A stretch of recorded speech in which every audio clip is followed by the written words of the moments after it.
Hello! Welcome to Patron 40. So, this is night fighting, and honestly, I should be probably starting this off in a different coloured slide. I should probably be starting this off as pitch black. But, I'm not. And honestly, night fighting often isn't pitch black, because if you've ever walked outside your house at night, it's very rare the nights when it is completely and utterly black. It's very rare when it is completely and utterly dark. Which means, more often than not, we're talking about low light versus no light fighting. That's the fun times. Now, what are we currently trying to do? Well, we're currently trying to do this in high def and just to YouTube. So, that's just a heads up. That is what we're trying. At the moment, the bitrate is hovering at roughly 4,300 to 4,450. And the CPU usage occasionally is flashing up into the highs, but it's only going onto YouTube. So hopefully everything will be okay, and all will be good for the viewers. So, I will start off by saying hello. And yes, anyone notices I am doing some subtle advertising here. There is two reasons I'm doing subtle advertising. One, I get sent a copy to review. So this is now mine. Subtle advertising this evening. Why am I doing it? Well, because Pen and Sword, and if you watch right to the end, I'll be talking about it, have come back to me and said, we rather like your idea for your next book, but rather like you did with this one, we're going to want you to have written a significant amount of it and done a significant portion of research before you sign on to it, because it's quite a big and quite a complicated project, and you're still quite a young author. So, and quite in it, this will only be your second project. So, that means next year I not only have to pay off some of the debt from this book, which I'm still paying off, that I went into to research it, because that was how I financed some of the research trips. Some through work, some through credit cards. Not very sensible, I know, but it was the only way I could get the money at the time. But looks like I'll be doing that same approach, or similar. Probably less credit cards, thanks to the very kind people on YouTube and Patreon. Again. And we have, this has just arrived from Spreadshirt. So I now have my own rather nice. This is a rather nice hoodie. This is a really, really nice hoodie, I have to admit. I try and get little samples of all bits, and you will probably see at some point the photo come up with all the dogs with their bandanas on. But they're all rather good. They seem to be rather good quality. But no, that's why I'm doing now doing the advertising I'm doing and this sort of work. If you happen to feel like going and giving this a good review on Amazon, that's also much appreciated. I'm not sure if Amazon that people are supposed to be so blatant asking people to give reviews, but publisher has come back to me and gone, we like how it's selling, but we'd like to see more reviews posted on Amazon, preferably positive ones. I'm going, hey, yeah. If people who have read it want to review it, that's good. I like that. Anyway, hello Peter Dawson, hello John Shea, hello M35 Benvids, hello Albazaski.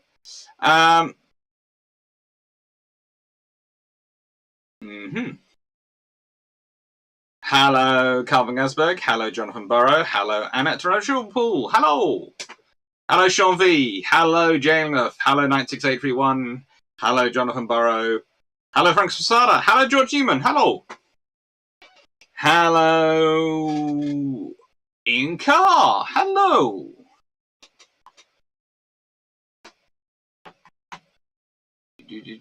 And hello DGV40, hello Shumi, hello Zachary Gherkin, hello Kenrick Johnson, hello! Hello Rick Basava, hello Jay Engler, hello everyone! Hello Paul Thompson, Paul Thompson, hello! Oh, the second time you've made it to live. Thank you for coming in. Hello, Roland Cash. Hello, Mosh Benbogovitz. Hello Phil Williams. Hello Carl Henshaw. I do believe I'm going to apologise now, Carl, because for some reason this is also corrected you to the H. So we will argue about that later. I will fix it at some point. I apologise. Hello Phil Williams. Hello Frank's. Hello Tis Francis Fault. Hello everyone. Let's go. I was watching some of your older vids on the E-Class light cruisers. Ah, good ships. Good ships. Vision. Yamato wins battles thanks to radar-directed fire in Inky Black Knight in the Yellow Sea. That does help her, yes. Hello, Tenef there. Hello. Right then. So, let me make sure that's on vibrate. Let me make sure the Skittles are open. And hello, Felix B. Hello, everyone. So, how was British Night Fighting Doctrine developed for and then practiced during World War I? Well, let's start off... World War II. Let's start off with World War I. Pre-World War I night fighting. The question which... My Skittle's proving rather difficult to get into this evening. The question which often comes across, and I often get asked, is... Did they fight at night prior to World War I? Yes. There's actually... This is one of the battles of St. Vincent. In the Cape of St. Vincent, it's called the Moonlit Battle. Because it takes place in a moonlit night. But...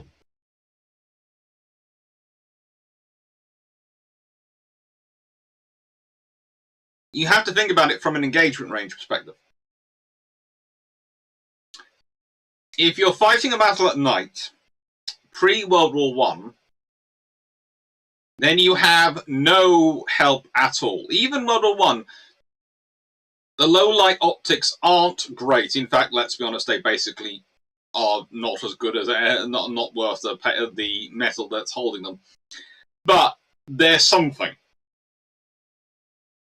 They are something. And so what you're talking about when you're talking about a night engagement is you're literally talking, you can engage as far as you can see. Which might not be very far at all. And one of the things I love about this painting is the artist actually sort of turned it into daylight because otherwise they couldn't depict the ships. And there are other pictures of it which basically are just fire and flame and blackness. Because that's what people were imagining, and that's pretty much what it was like. Some of the write-ups from this battle itself go, we engaged the enemy not at point-blank range. We know that we engaged the enemy within spar range. Now, if you don't know what spar range means when you're talking about an Age of Sail ship, spar range is what you get to when your spars on your mast are actually hitting your opponent's spars. That is spar range. You're within sparring distance of each other.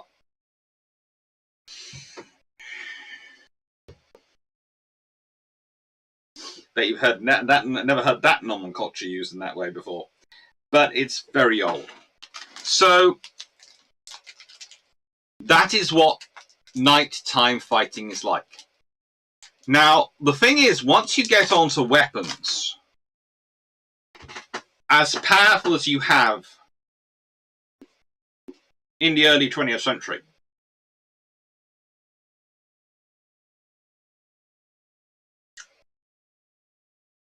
engaging at that sort of range is suicidal. For everyone.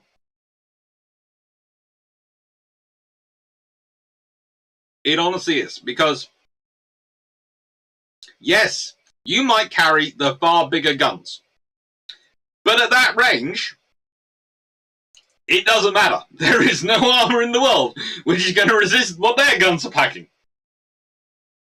And you're so close, it's not calculations, it's point barrel in general direction and shoot. It will hit. It doesn't require any skill or anything. At the ranges you'd have to engage at. If you just didn't bash into each other. which is probably what would happen.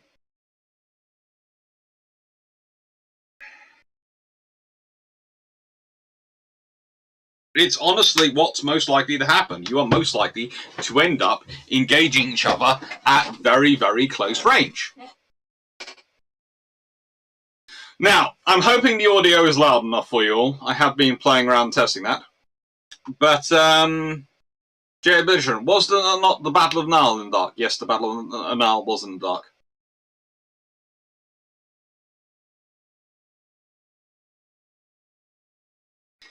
Fair enough. I have been pursuing your book too, Received Essay. Enjoy the motto adopted by HMS Matabale. Although this may have been more in tribal speakers, go in pieces.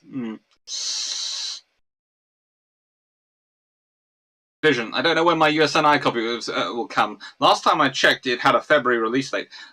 Apparently, USNI are supposed to be having them for sale on their website, so I'm not sure whether they're just doing pre-orders or they're actually sending them out. Hello, Greg Starsky. Hello.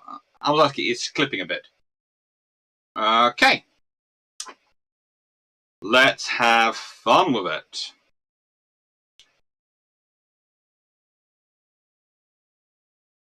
Bam, ba-da, ba. Ba-da. Ba-da. Ding, ding.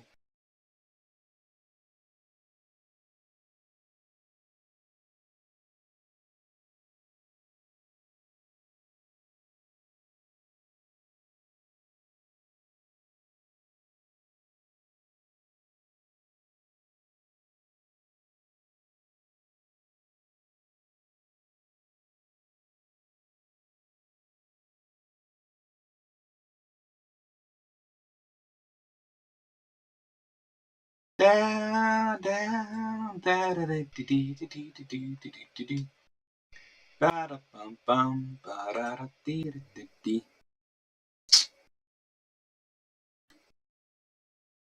Right, that should be better.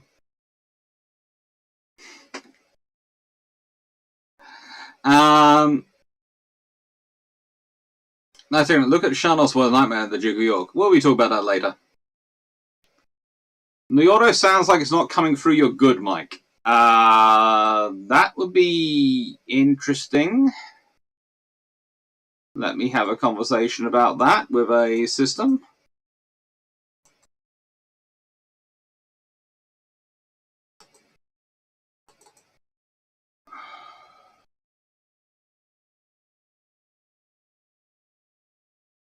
I wonder why it's not coming through the good mic.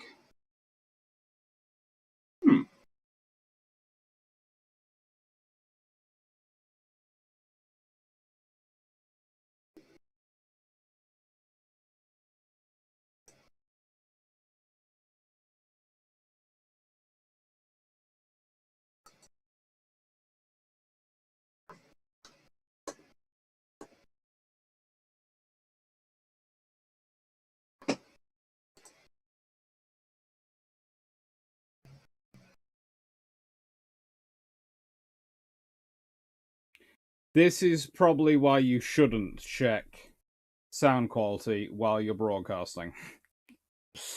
I don't know. I do apologize for that second. I was playing around the microphone and it decided to do a full reset of the slides. Helpfully. I do apologize. Hopefully, though, that is better sound. And hopefully, it's coming from the good microphone. Hello, GD Hannon.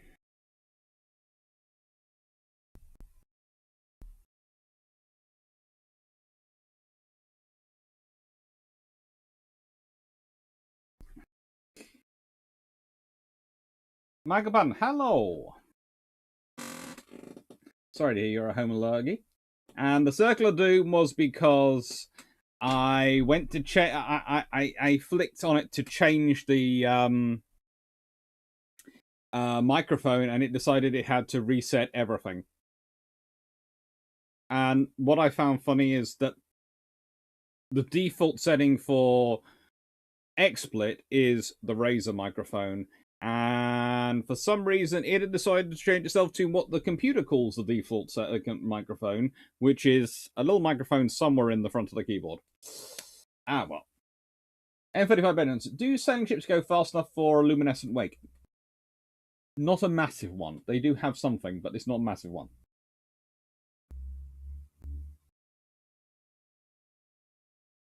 Frank's on it. Went to ask this last stream, if you had to inform FDR as to where to put the Pacific Fleet in 1941, where would you have sent them if you felt not knew that the Philippines was not Pearl Harbor was not a good location? The only location they could actually be properly supported, San Diego.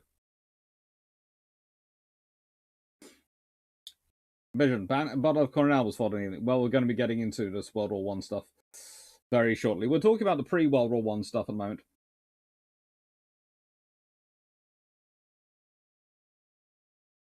Let's take on, because you've just asked a question. Raid on Taranto is basically Italy's Pearl Harbor at night, and a lovely jumping ahead at night. And why don't the IJN attack Pearl Harbor at night when CV6 Enterprise is almost certainly also certain to be in port? Because the Japanese can't do night flying, not to the level. Again, you have this is one of the advantages the Royal Navy has, is that it's had a lot of carriers for a lot of the interwar years. Yes, they aren't the biggest carriers, but it's had a lot of them. And it's allowed it to do detail moth, do testing, experimenting, and develop night flying to a level at which the other services haven't yet got to, because they haven't had the time. Developing these skills takes time.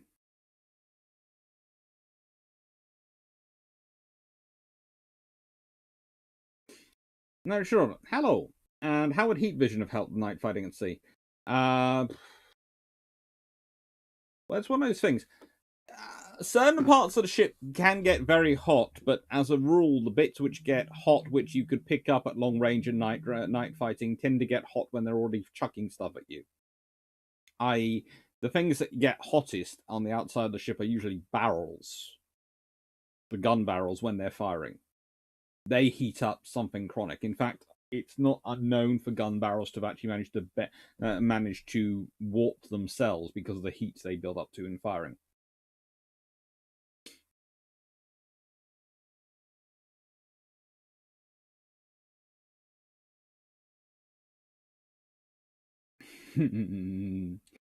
Gianna, having to turn your audio low is better than having to turn it up only to encounter the sonic boom of advertisements.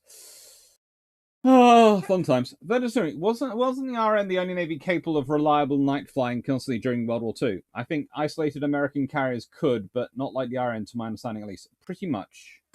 What you're dealing with is the US Navy's rapid expansion and time.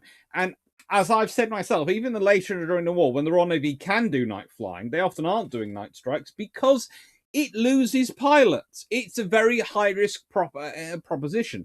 They'll do it. They keep the skills there, so they can launch it, but they don't launch it if they can avoid it. If they can avoid not doing a night strike, they will avoid doing a night strike, because it does lose pilots. Even to this day, night flying is incredibly high risk. It's not an easy proposition. Hi, Santa Canera. So, World War One. Now, someone's already brought up the Battle of Coronel, which is always a good battle to talk about, but honestly, that's not where the night fighting really comes in as far as most people are concerned. Whenever they normally talk about, if anyone does give an origins of British night fighting, they usually talk about Jutland. This is where most sources will start talking about British development of night fighting, the night action of Jutland. And it's lovely. It's a nice place to date it from. And look at HMS Spitfire here. She's got absolutely cream crackered.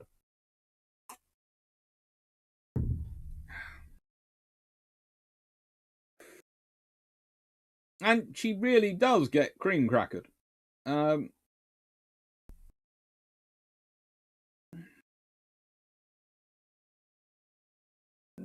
She's part of 4th Destroyer Flotilla, which is under the command of Captain Charles Winter, on board the HMS Tipperary.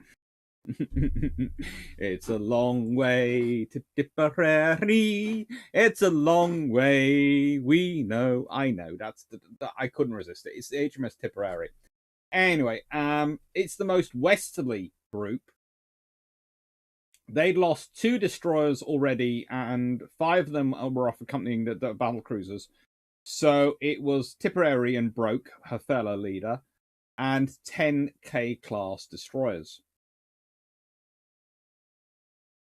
Now, this includes, of course, Spitfire, which is a K-class. You're all going to sit there and go, but it's called Spitfire, so shouldn't it be an S-class? No, it's a K-class at this point. Just live with it, okay? Live with it. We have to, occasionally. Technically, she's an Acasta class, but she's grouped into the K class, and it can get even more confusing once you start getting involved in these things. Just leave it at K at the moment. Now, these ships managed to bump in to, how do I put this politely? Pretty much the van of the German High Seas Fleet. And when I say bump into them, I mean bump into them.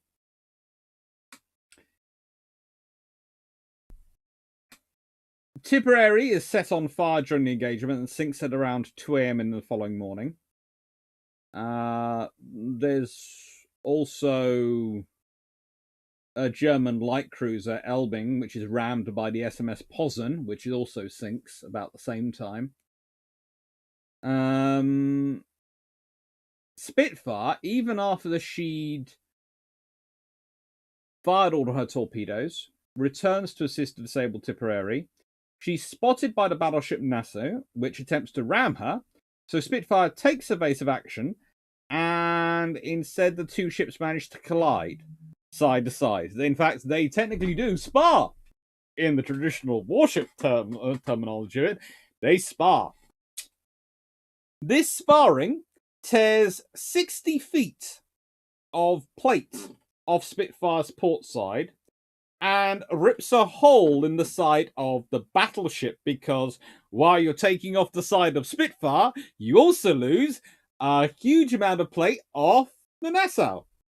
Nassau couldn't fire her main guns at the destroyer because they couldn't depress low enough for the shells to actually hit her. That's how close she is. She's so close, none of the battleship's guns can actually hit her. Don't take this the wrong way, but HMS Spitfire is a tribal class destroyer spirit animal. Let's be honest, from their World War II series, this is the spirit they have inhabited. We got so close, they couldn't actually shoot at us.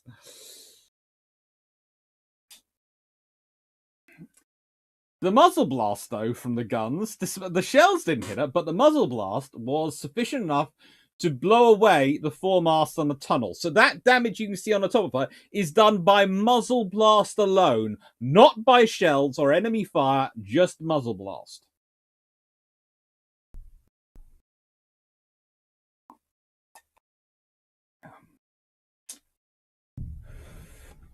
And she actually arrives home with a trophy. 20 feet of Nassau's armor plating had fallen onto her deck. She gets home. She managed to proceed home at 6 knots, and it takes her 36 hours to get back to the Tyne River.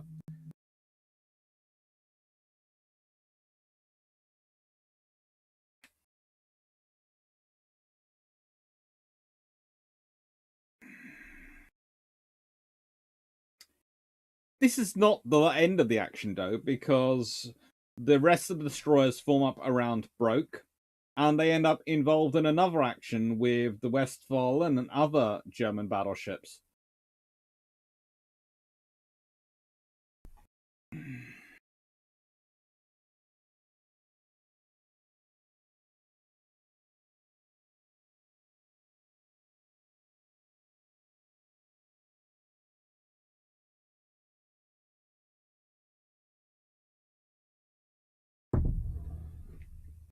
Which itself led into a whole action where Sparrowhawk, Broke, and contest, I think, all managed to end up ramming into each other at certain points. Basically, night fighting wasn't fun, and then all sorts of other destroyer flotillas end up getting involved in various fights. And the pre-dreadnought Pommern gets sunk by, I think, torpedoes from Faulkner and Marksman's M-class destroyer flotilla. That's the 12th flotilla. But it's a complete and utter nightmare. It's something which no commander really wishes to be in charge of. And honestly, not the destroyer commanders are doing their best, but none of them have experience in how to run this.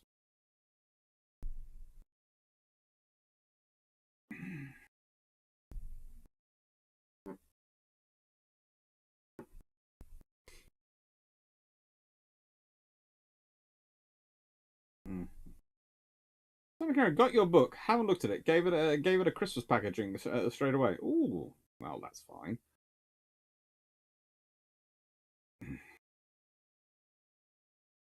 Night everyone, look at the prowler that rear-ended a Viking on the USS Enterprise in '98 as to why night flying is dangerous. Mm-hmm. So anyway, do Adrian's Spitfire and the Spitfire plane have something to do with each other name-wise? No, it's just a cool name.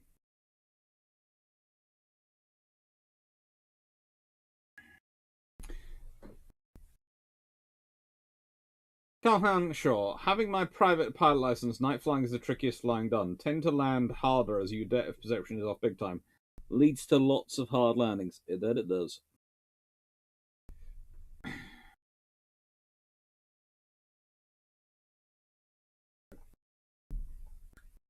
But assuming, actually, wouldn't some night strikes by BPF against kamikaze bases in 1945 seem rather low risk time? Probably if they got closer to Japan and they'd been operating. Let's put it this way. As they'd increased the tempo of operations right next door to Japan and the home islands, they would probably have shifted to do that. But honestly, Japanese air defense wasn't that great during the day.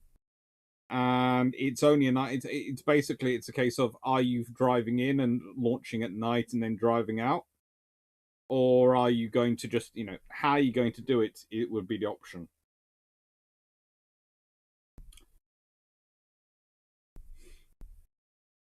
And it's timings, and sometimes let's put it this way: you might well judge that actually, you know what? If we launch the strikes during the day, we've got enough with the big blue blanket up ahead, up above. We can survive any attack.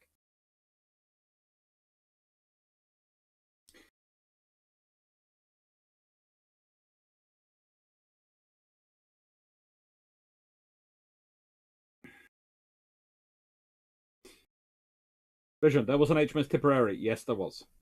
This is the tribal's daddy. Spirit trap. This is the tribal spirit animal.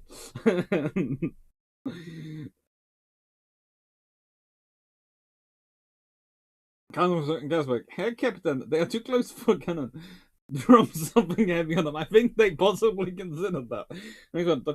If Jellicoe had a ship that could have engaged in us after getting rammed, how easily could she have been damaged, sunk by battleship fire?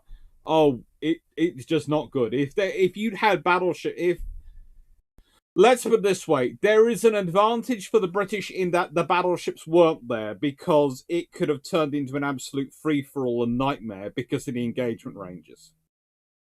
Because think about it, you're engaging with destroyers this close because that's as far away as you can see each other. Imagine if the battleships were engaging this close. Imagine the damage. They're not too low to get hit by the guns, so they could be hitting each other. The thing is, though, the real origins, I would argue, of British night fighting experience and love of night fighting is certainly not the Jutland. It is, in my view, Harwich Force. It's the Harwich Force. It's what they get up to, because they are absolutely, completely and utterly insane. Just answer the questions, then I'll get onto this one. Paul Thompson. It would have been fired if interesting if she fired into the hole she made in Nessa. I think she was trying to, but I don't think she had many guns left at that point. I think some of the gun mountings have been dislodged because of the blasting, and they had a lot of top crew not around the deck anymore. So imagine the face of the Admirals if some destroyer crew managed to nick a dreadnought. They'd have probably been very happy as long as that was the Royal Navy's destroyer, which nicked a German dreadnought.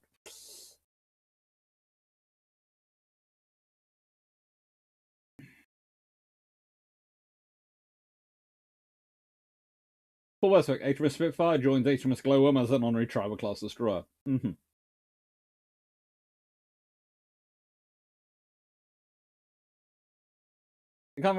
60 feet of Krupp cemented armor plate counts as many anvils. That it does. That it does. They got home with it.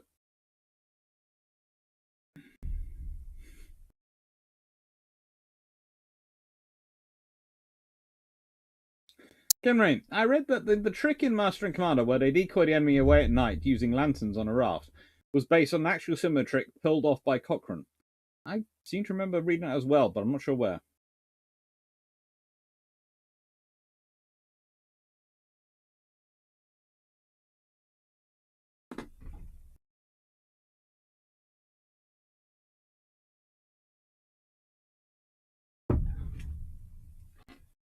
It doesn't. Which is worse, Kamikaze or Typhoon? Well, I'd prefer to be flying a Typhoon myself than a Kamikaze, but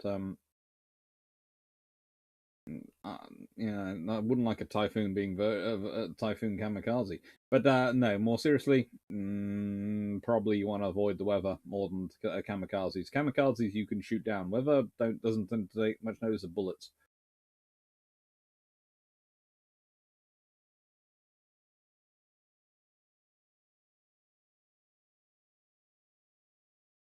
Hello, Maria Rose.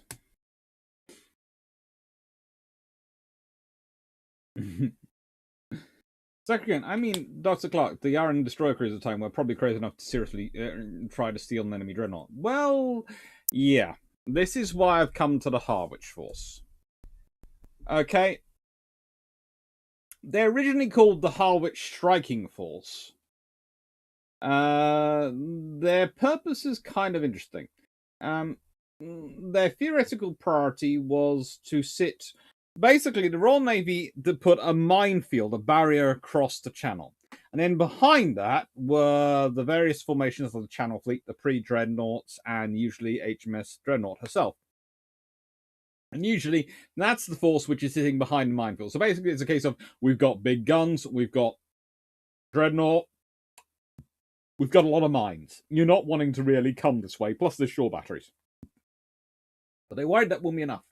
So in front of it, in kind of their own version of the wearing the enemy down plan, they put the Harwich Force at Harwich. And pretty much their job was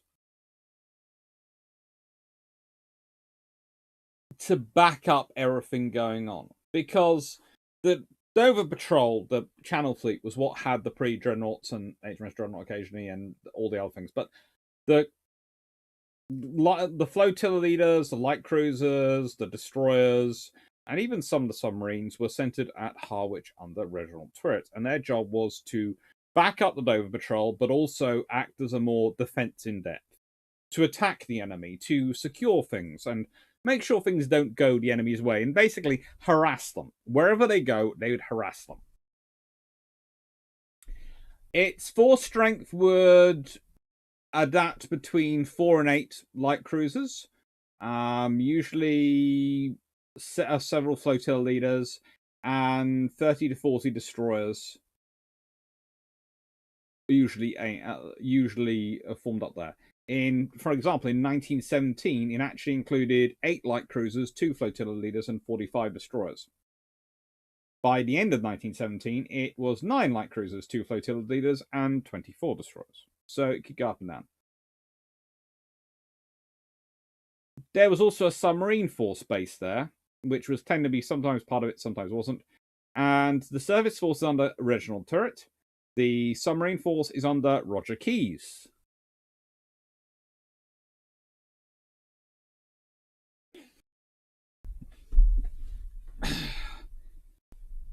Turret starts out as a Commodore and then becomes a sort of Rear Admiral.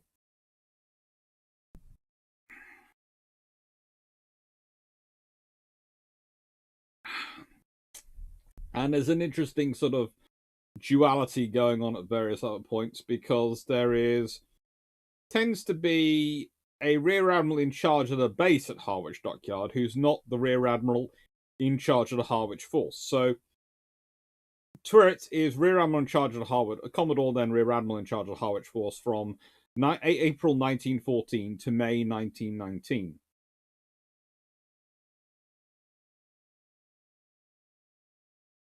There is, from 1917 to March 1918, there is another admiral called Rear Admiral George Cuthbert Cayley, who's in charge of the base at Harwich Dockyard, whose job is, literally, the Royal Navy works out and goes, if we put a Vice Admiral there, or they're going to be too junior, if we put a Commodore there, they're going to spend their entire time answering to the Rear Admiral and possibly going to go off. We need someone who's of equivalent in our rank who can basically go to the Rear Admiral, no, we don't have the space, or this is how long it's going to take to get the job sorted. Because they need someone to manage the dockyard. The dockyard gets so big, you're supporting so many light ships. You need someone in there of equivalent rank. And it's almost like the dual rank you stick for amphibious forces, in that you have one guy going, or one person who's basically going, I'm in charge of the forces, I'm going to charge off. And one person in charge of stuff going, no, we need to think about this. You know, with the amphibious forces, you have the naval officer and the marine officer, and technically it's a pyramid, with the naval officer being this side of the pyramid and the marine officer being this point on the pyramid. But they're usually the same rank, so it's considered a joint command, with the Royal Navy, the naval officer only having primus inter pares if they need to, because they technically are both a task force and a task group commander, because it's the amphibious task force. Whereas the Marines are the task group commander until they're ashore, then they become a task force commander, because once they're ashore, they're the landing force commander. It's always fun times.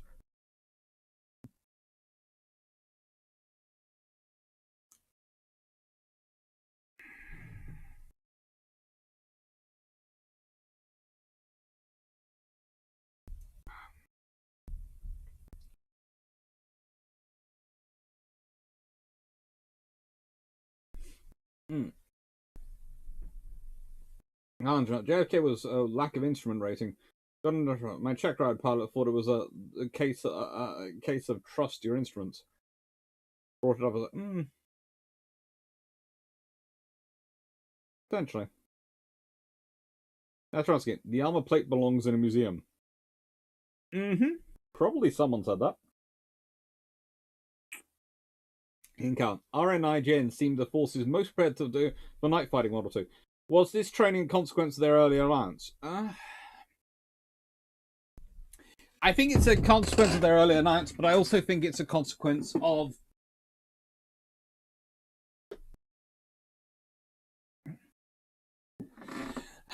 I think it's also a consequence of their combat experience, of their experience of World War One, and of other operations. How they developed things, how they worked things through.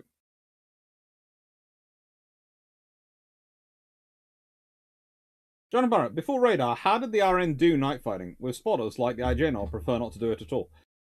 They did like to do it. They were doing it. Let's put it this way. World War One, the Harwich Force really starts to develop it, and also motor torpedo boats. If you're asking, yes, that is a torpedo boat a la World War One style. That is what they look like. And what they would do is they go up and turn round and drop it off the rear. And you can go and see that one at Duxford. So, what do they work out? Well, they work out during World War One that night fighting is both useful and dangerous. They also start to work out that their low light optics really don't work as well as they thought they did, and they start to put heavy investment into trying to make them work. This is not always going to have dividends, and we'll be talking about this as we go on, but they keep trying to work on it, on making the optics better. And they keep putting effort into it, and they keep thinking about it. And this is the important thing. The fact that they're thinking about it. The fact that they're trying to come up with solutions. Because the difference is, if you try and come up with a solution because you're actively thinking about a problem, it means at worst you're familiar with the problem. So you can deal with it when you're operating in it. If you presume a problem is solved or avoid the problem, you won't think about it, and then if you're not thinking about it, you will never be prepared for fighting it. So we can say, ASDIC and anti-submarine warfare, the weaknesses of the British in terms of that at certain points in World War II can be traced back to the surety that ASDIC had solved the problem. When ASDIC had solved the problem in exercises and was a very effective weapon, or effective, sensor system for its time, but it wasn't perfect and wasn't a 100% solution. So it wasn't going to be the 100% everything solved, we don't need to worry about this anymore.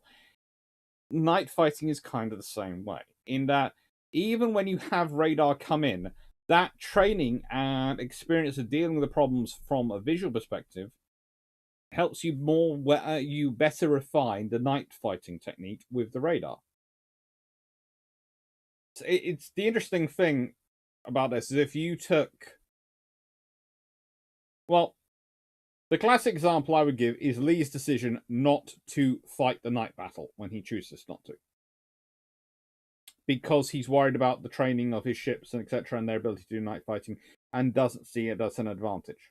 That's Ching Lee's decision. But you could reverse that and go, well, at Taranto, sitting outside is Cunningham with pretty much every single ship he has, including some ships which weren't even his a month ago, and one which wasn't even his that morning. He has literally gained an extra ship over, in his operation. He hasn't, and he's completely confident about the night fighting. Why?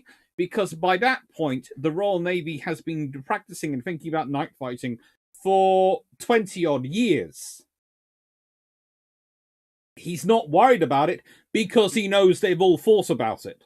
So they will all do it if he gives them the orders. He is therefore confident that if the Italians came charging out after Taranto at night, they would come face to face with him. And not all his ships have radar. Not all his ships have... That doesn't bother him. He is confident in his ability to fight a battle at night.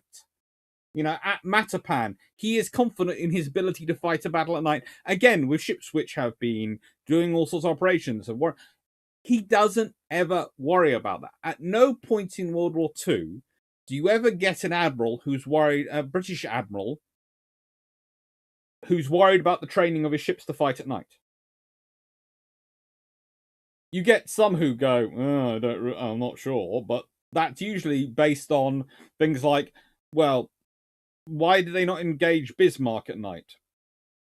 Honestly, because Rodney's radar was working fine. King George V's? And they wanted to make certain of it. So they decide not to. And they decided that would take a lot of fuel to catch up, and it was going to be certain, it would be a certainty in the morning. So they make the decision not to. Very sadly, because let's be honest, if the tribals, it's a very dark night, and the tribals would probably have liked to launch a few more torpedoes. If they'd had some more aboard, they probably would have done.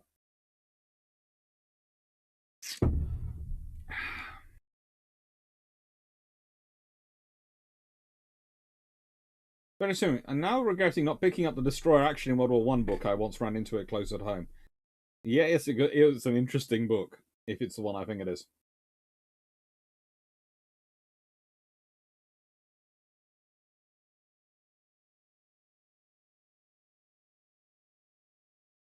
Run and Cash, Harwich Force just seems like a bunch of angry bees to me. So many of them swarming and always angry and active. Yeah, that's pretty much their policy. Frank's Water, let's see, how good is night fighting by navies after World War II today? I can't think of a single professional navy which wouldn't think it's at the same standard which Cunningham would expect the Royal Navy to have been in World War II, i.e. perfectly comfortable fighting at night. And if you consider the speeds and engagement ranges we often engage at and fight at, it's all based on electronic systems, so it doesn't really change from night to day. There isn't the visual impact. Although it's still worrying, still operating aircraft at night is not fun.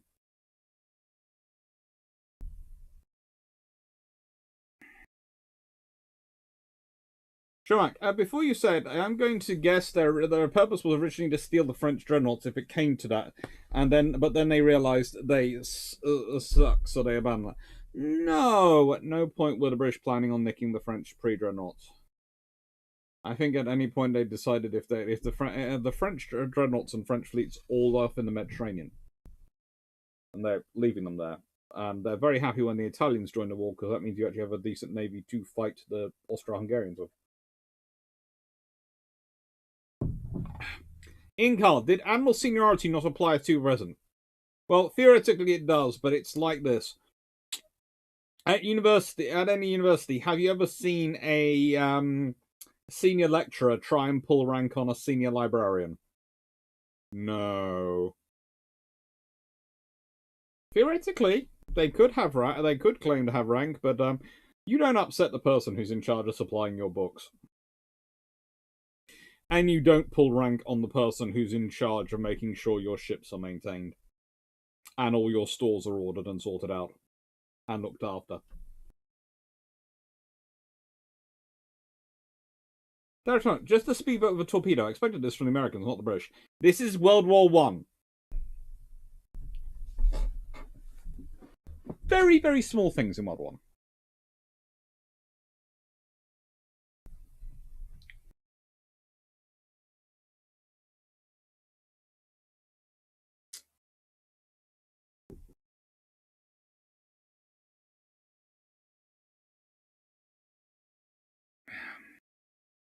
Inca, ORP Piran soon got the hang of night fighting, including judicious use of their signalling ramp. To be fair, again, the Polish had actually looked into that and actually been interested in it. One of the advantages you have if you're a small navy is it takes less time to train up your fleet to do things. So, for example, if you just have a few destroyers and you decide, I want to make you all night fighting capable, well, you run a few weekend courses when they're in harbour, and you then do some exercises. And if you consider in World War II, well, by that point they've been operating with Royal Navy destroyers for quite a while, and how do I put it? The Royal Navy have this habit of doing cruising exercises. The US Navy has it, the Japanese Navy, everyone does it. When you're on operations, just normally carrying on operations, you carry out exercises to train yourselves up. And you do exercises even when you're back at harbour. You go out to sea, do an exercise, and keep your training sharp. Because the Royal Navy wants to always be prepared to fight the battle. Because that's what they have to be. They can have to fight a battle anywhere in the world at any time. You can't pick. When your enemy is potentially everyone else in the world who is in British Empire, you can't pick and choose when you're going to end up fighting a battle. So you just have to be prepared for it. Adam Reactions. Good evening. Latest one. I hope I haven't missed the good stuff. You only missed HMS Spitfire.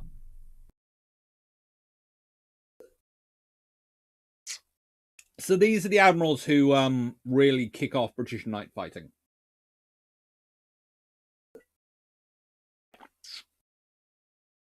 Jellicoe had been one who'd been pushing for it a bit prior to World War I. He was keen on the idea, especially for light forces. He thought they should be trained in it. Turret is the master of it during World War I. It's his Harwich force. And Keyes... Well, Keyes is one for daring do. Keyes is a very good political admiral. But he's also got some very sound strategic ideas. It's one of the interesting things. This is one area where I and Andrew Lambert occasionally disagree, is that he's very much not a fan of Keyes. And I'm far more pragmatic when it comes to him.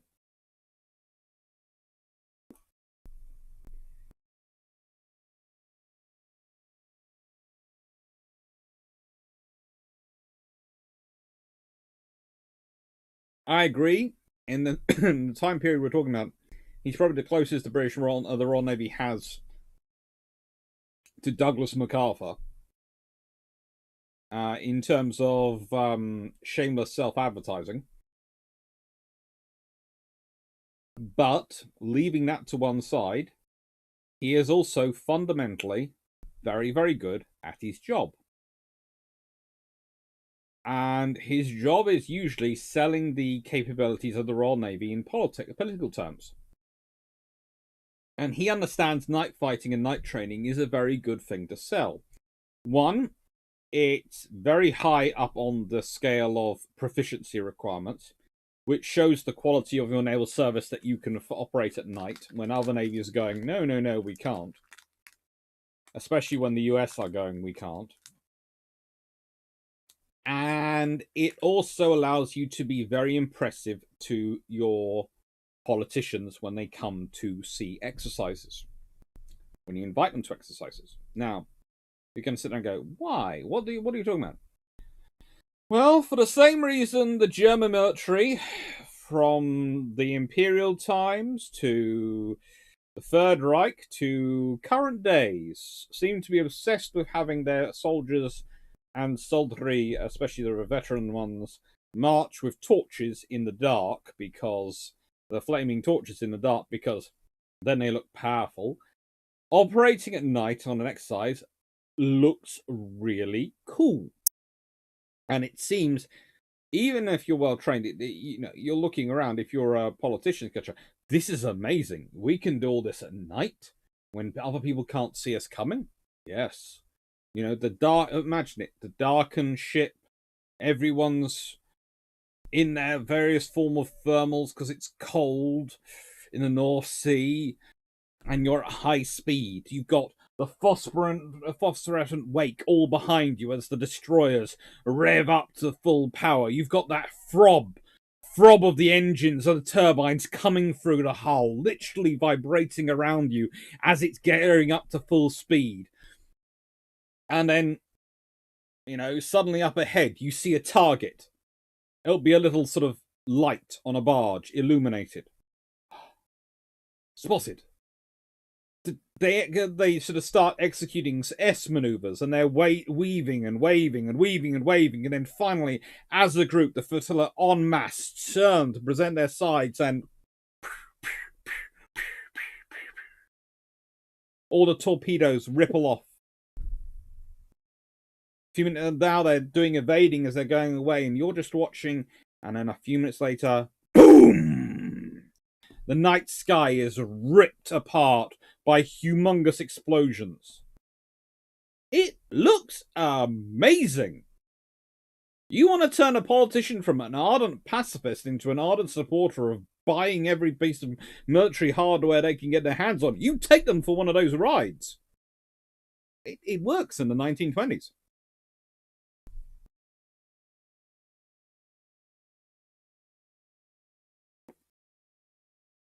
It does.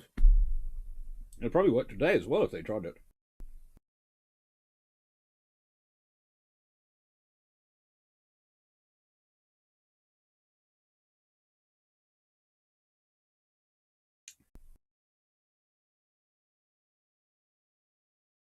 Don't assume me. The book I ran to was End the Story by Tafel.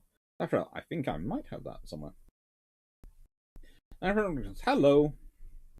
I think I said hello. Is there Seneca? Is there no picture of turret? Not really any good ones. There really aren't any good ones. And frankly, I thought that was quite a cool one for a gentleman who likes to be slightly different. I do recommend his book, Turret or the Harwich Force, which is his own book, his own bibliography.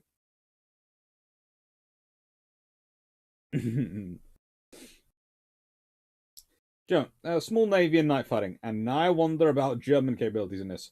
Experience from Flanders used in units in World War I against Harwich and a small pool of torpedo boats in World War II. It's one of those interesting things that you would expect the German Navy to have really, really perfected night fighting. They really don't. In fact, they get some successes. I'm not going to say not, and the Schnell boats especially are really good at night fighting. The torpedo boats, but in the destroyer on destroyer actions and various other things, they seem to suffer at night, and I'm not sure why. But their training seems to be very rigid at night fighting. They don't seem to be. I think one of the troubles was they have a small number of vessels and a large number of senior officers. So that means the juniors don't get a chance to really start exercising their judgment. Because a senior officer has to justify their position, so they have to micromanage. And, that's the point. If you consider, he was a commodore for much of World War I and then a rear admiral commanding the force. It's capable, but for its size, you start to realise when you look around the Harwich force, its senior officers are very junior. You could be excused for sitting there going, why is there no vice admiral in charge down here if you're equivalent to the battle cruiser force?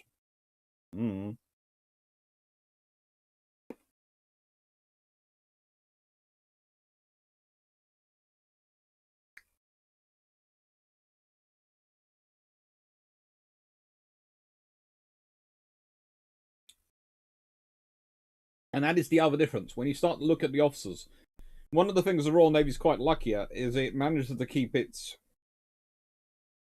destroyers are lieutenant commander commands. They're lieutenant commanders and commanders. And they're kept there. They don't have a lot of very senior officers in charge of destroyers. They also have sloops. So they have a large pool of things they can give to relatively junior, young officers who are eager to go out and prove themselves. And what do you want for destroyers? You want aggressive go-getters who will go and improve themselves. And then you say, well, there's this area of scenario of fighting which always causes trouble, Really, it does. What does night fighting favor? Does night fighting favor the timid fighter or the aggressive fighter? Well, honestly, night fighting, if you're going to be honest, tends to favor the decisive fighter who's prepared to apply overwhelming aggression when they need to. And that's what you can really say. I would say the Royal Navy develops two forces which are really good at night fighting in the interwar years for their time. And I would say that's the destroyers from Harwich, building on the Harwich Force legacy. And I would say it's the aviation, the fighters, the strike aircraft. Those are what the Royal Navy really does concentrate on being able to do night fighting. Battleships, it tries, but really until radar comes in, then there isn't really a good justification for a battleship being involved in a night fight. Because it's going to be taking place at knife fighting range, and the Royal Navy doesn't like the concept of its battleships getting within knife fighting range of anyone.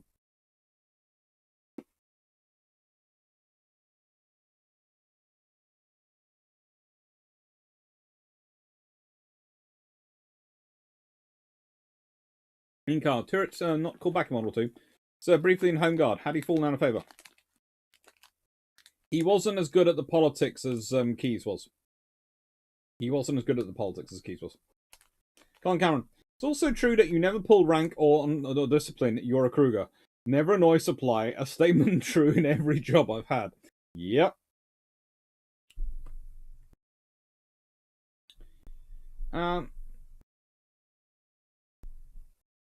Night Singer, modern fighter aircraft stalk the enemy in total darkness with an incredible array of sophisticated radar and anti-air missiles. This is very little difference between day and night ops.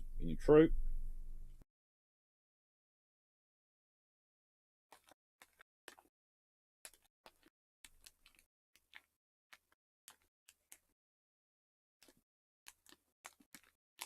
Seneca, it's not quite as bad as during the interwar German war rear admirals captained torpedo boats, but it does get kind of interesting.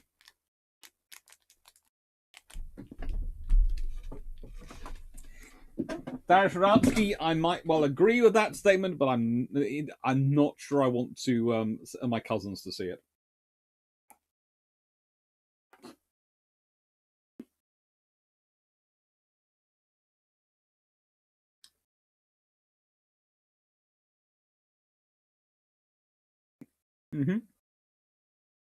Ian Carr, Archer destroyer numbers went down later in war. Was this because of the introduction of convoys? Pretty much. You only have so many destroyers. You only have so many.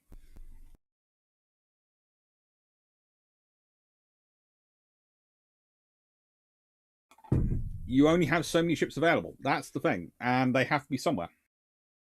And if you have to take them off the ground... And for some of the convoys, they actually were taking some of the destroyers off the Grand Fleet. That's how serious it was. And some of the destroyers are crossing the Harwich Force, Battlecruiser Force, the Dover Patrol. That's where the destroyers came from. Plus, there have been destroyers lost during the war, and they were still building, and they were building new ones. But the demand was increasing. The demand for destroyers far outpaced the ability to build them. You always needed more destroyers. Always. So, I have a lovely picture here of HMS Rodney and near the Forth Bridge, which is a good thing to sort of bring in because, you look on this lovely, lovely book cover I have here, you will notice the Forth Bridge. Subtle. I know. I'm going for subtle. Anyway. So, the Royal Navy looked at this ship. And the HMS Nelson and Rodney, both of these ships were as built around night fighting as you can possibly imagine for 1920 ships. The Royal Navy was obsessed with making them as capable for night fighting as they possibly could be. They had been working on improved visual sights ever since Jutland. Okay, the moment the fleet of the Royal Navy gets back from Jutland, Jellicoe is going, I need better night vision. I need better vision. I need better rangefinders. I need better rangefinders. I need better vision. I need better shells. I need better night vision. Basically, the messages are just going out around the country. Everyone he can think of, and their their local bishop, their local vicar, their local publican, every single person he can get to, and every person of them who will talk, who lives around him, who will talk to them, that he can get to, is getting a message from Jellicoe going, I need these three things improved. I need night vision, I need better rangefinders, and I preferably need some way of lighting up the night. Basically, he's asking for Star Shell before Star Shell exists, because he doesn't like the idea of using searchlights, because what's happened to the Germans when they turned on their searchlights during the action? The Royal Navy destroyers went, woohoo! You've got a searchlight! Torpedoes away! Because your searchlight is great. It's a lovely beam throwing out, giving you light and seeing the way, but also it shows exactly where you are. Which the Royal Navy destroyers is sort of a case of, hello, Pomen! It's not fair. It's fair according to the destroyers, not fair according to the battleships. And not something that Jellicoe fancies getting caught in.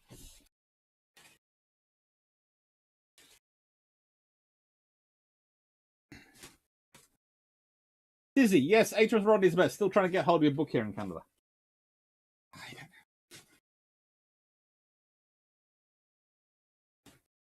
don't know. Oh.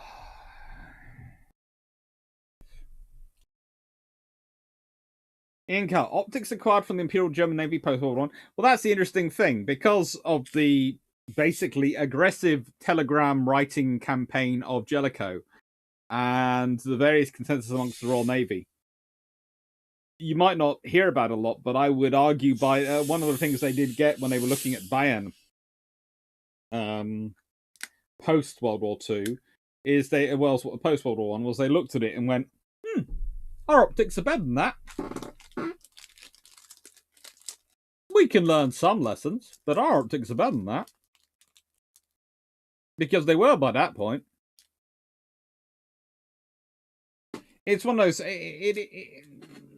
German optics...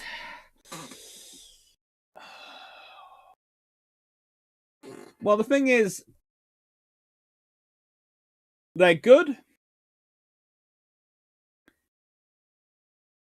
But they're not a quantum distance away from the Royal Navies. They're good, but they're not that. I would say they're roughly about the same generation-wise as the Royal Navies, give or take a little bit, sort of margin of error.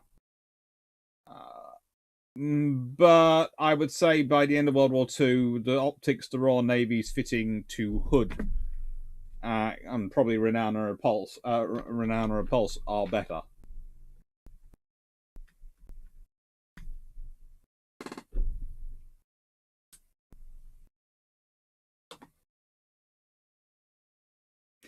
Shells at work would help too. Yes, they would.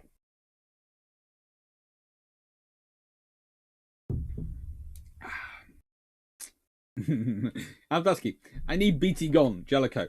I always think for BT, it was a good job that he was based in the Firth of Forth, and that Jellicoe was up at Scapa Flow, because that meant there was a good few hours travel between the two of them, which probably saved his life.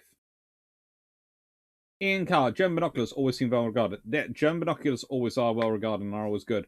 But when you're actually talking about the big rangefinders on ships, then things get, let's put it this way, the Royal Navy starts putting in a little bit more effort.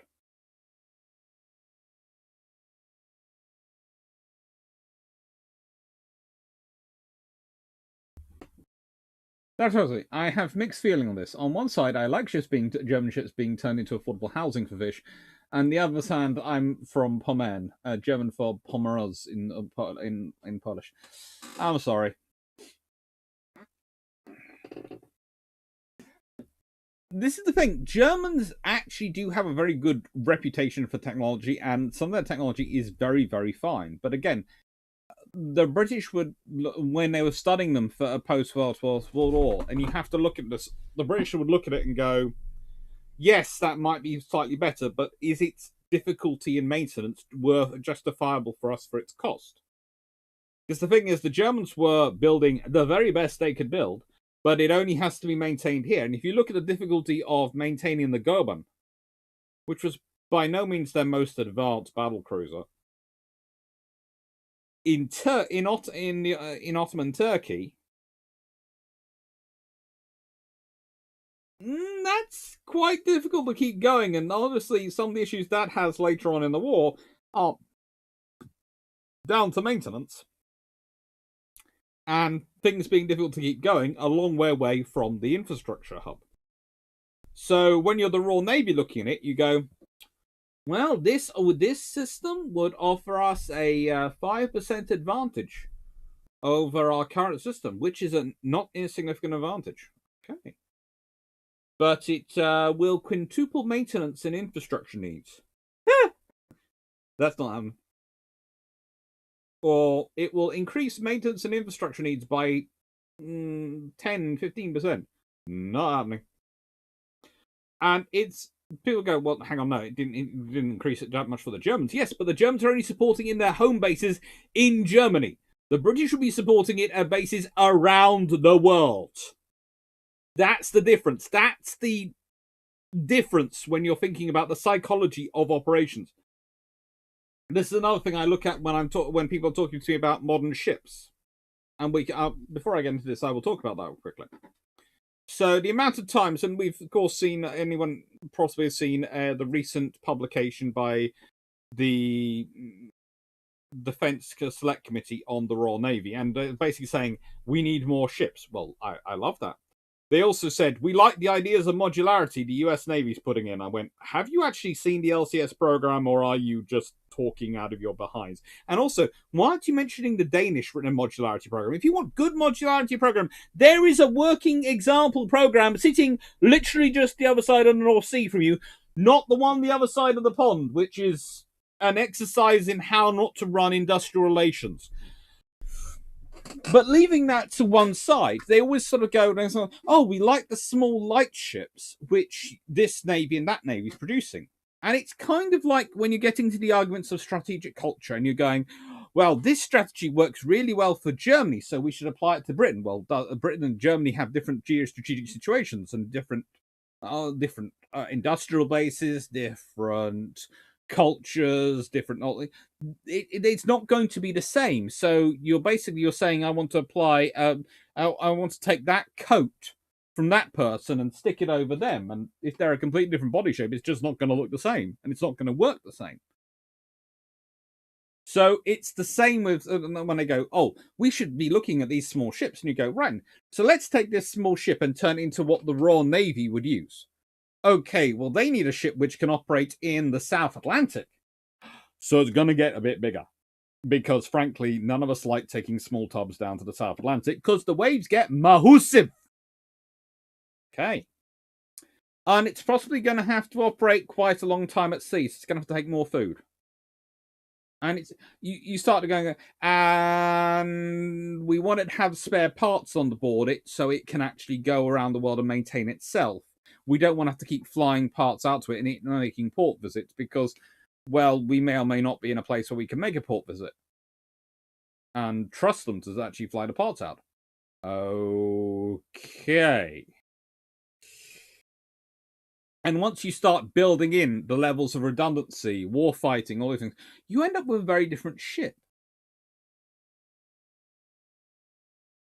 And it's the same when we're talking about night fighting. It's the same when we're going back to systems. Some systems will apply to you, will fit you, but they won't necessarily fit other people. It's one of the reasons, again, when we go for it, when people go, oh, we should just buy this piece of kit. And I go, but does it fit what we need it to do? I think one of the problems you have consistently in British procurement is a desire you either try and come with a doctrine and then try and bespoke a piece of equipment which is usually an off-the-shelf piece of equipment because you say it's going to be cheaper, so we're going to buy something off the shelf, and then you want to make it so bespoke to fit your particular doctrine. It's not really off the shelf. You're building a brand new system. You're just calling it off the shelf to make it sound cheaper to politicians, that you end up getting yourselves into trouble. Or you actually have something which is fairly similar to people, but you end up building bespoke anyway because of your other criteria. It's just there, go, just stop confusing me.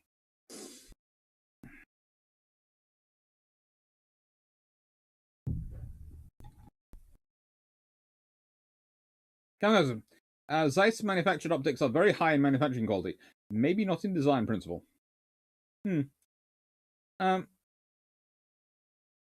Nighttime Productions. I've heard Lambert describe German optics as higher quality, higher maintenance, easily disabled, whereas our optics were less so, but more regard durable and easy to use. Thoughts? That's pretty much what we're talking about and what I've been just discussing.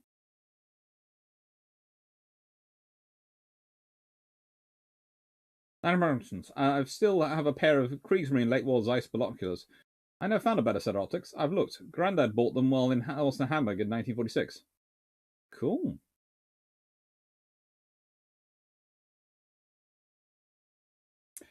Japanese Navy had the A6M2N roof night fighters. How lethal were they?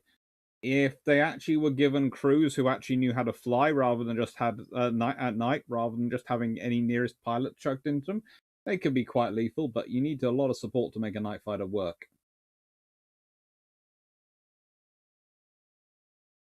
Similarly, the Dublin-based company Barron Stroud equipped the Royal Navy and Japanese Navy with rangefinders from 1900 to the late 1930s, apparently. Yep.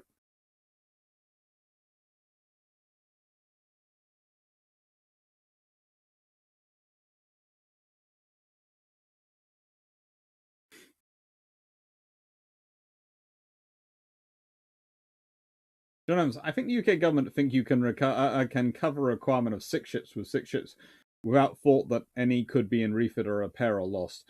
I have had this argument with them.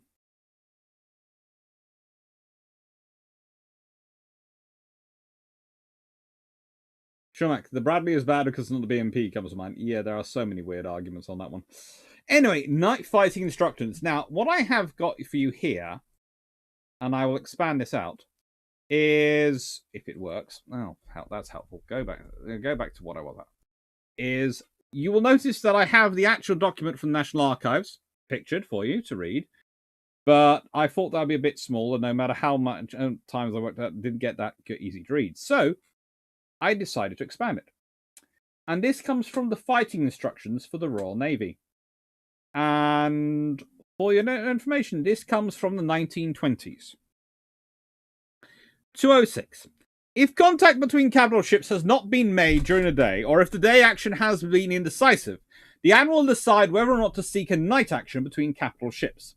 In making the decision, the main factors to be considered are danger of losing touch with the enemy and being unable to bring him to action at daylight, geographical position of the forces, visibility and weather conditions, relative strength of the opposing light forces and their tactical position, enhanced fighting or value of light craft at night as compared to that of capital ships, enhanced value at night of readiness and superior training and technique, increased liability of chance to influence events, possibility of surprise and the state of enemy morale as far as it's known or inferred. If the light forces are able to close the enemy battle fleet at dusk or located after dark, they may be able to attack with great effect and produce opportunities for obtaining decisive results in a subsequent attack by capital ships. Early, well-organized night attack by light craft on the enemy battle fleet is therefore of paramount importance. 207. Whatever plan of action is decided upon by the Admiral, the light forces must be prepared to carry out the following duties during the dark hours. To attack the enemy, give him no respite nor time to reorganize. To keep the Admiral informed of the positions of the main enemy forces. To protect the main force from attacks by enemy light craft. Instructions for the rapid organization of effective light forces for the performance of A must be included in standing orders.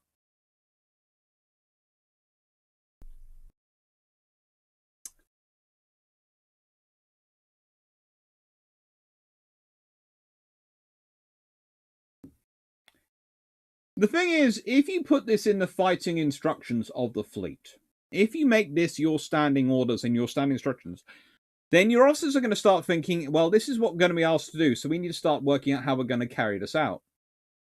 And this is really the cornerstone. From the 1920s onwards, these words, or words like them, are enshrined in British tactical doctrine, in British strategic thinking, in British operational thinking. I.e., we have to fight. We're going to be fighting at night, and we have to do so aggressively. And light forces are going to be critical for it. Let's work out how we'll do it. So the destroyer forces, especially in the Royal Navy, go, this is us. It's kind of like,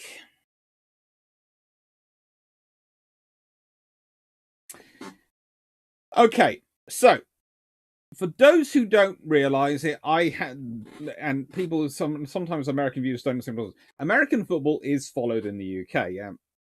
One of my colleagues who I work with for Justin Craig, occasionally at Courses, plays American football for Lancaster University and is really, really obsessed with it. He and I got on quite well because we both like football, American football. But even though he's a Bears fan and I'm a Seahawks fan, we survive on these things.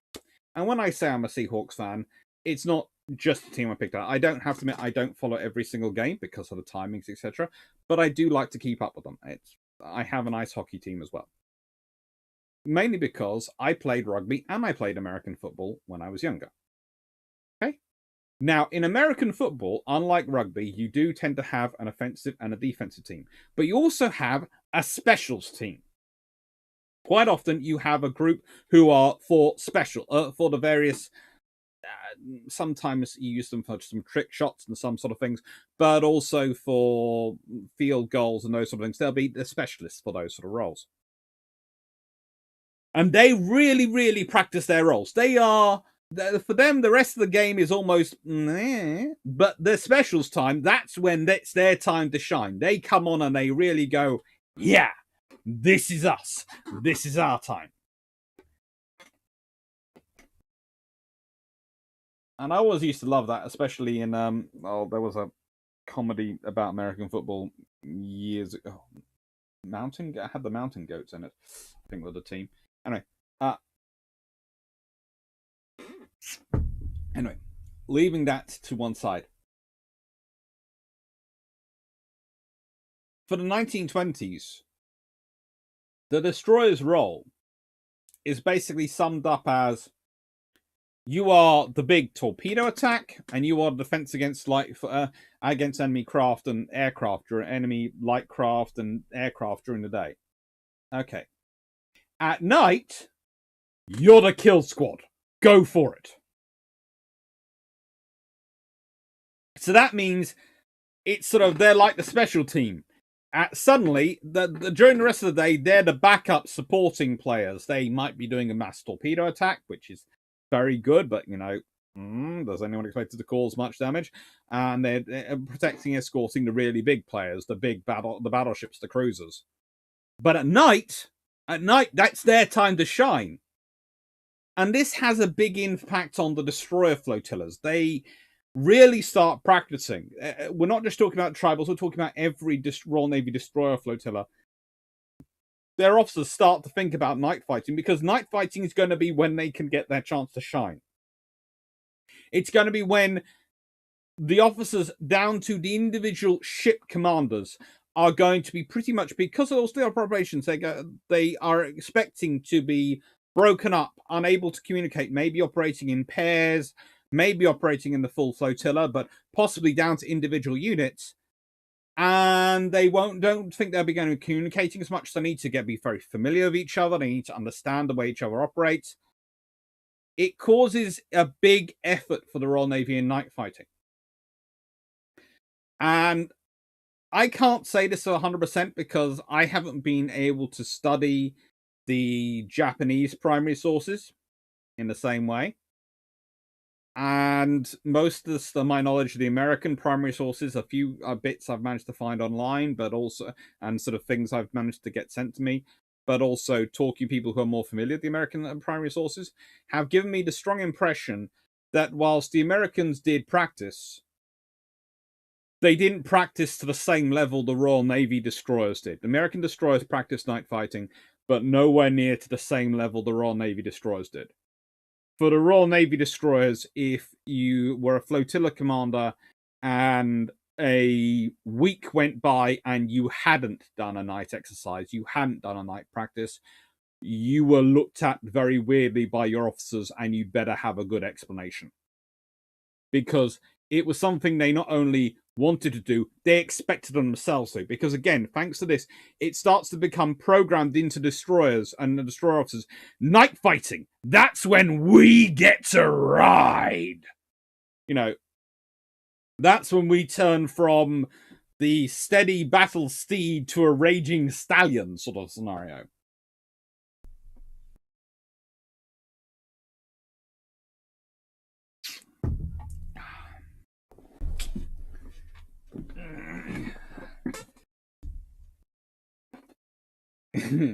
Take care, Roland. Lost that out. Calling soccer football was low-class slang in the UK 100 years ago. Yeah. It's football now. Nightingale, what was the first Royal Navy's first night fighter aircraft? Honestly, there isn't a single... Let's put it this way. They try to use every aircraft for night operations in the 1920s and 30s. They don't always successfully use them. But there is actually a fighter, which I remember correctly, called the Nightjar. I think it's the Fairy Nightjar. Oh, no, it's the Gloucester Nightjar. And yeah, I think that was definitely used at night as a night for night flying at some points. That served aboard. Certain Nightjars served aboard HMS Argus during September 1922, and until it was replaced by the Ferry Flycatcher. And I'm fairly sure the Nightjar was used for some night flying, but I'm not 100% sure why I remember that in my head. But the Gloucester Nightjar, I did think it was the Ferry one. It's Gloucester.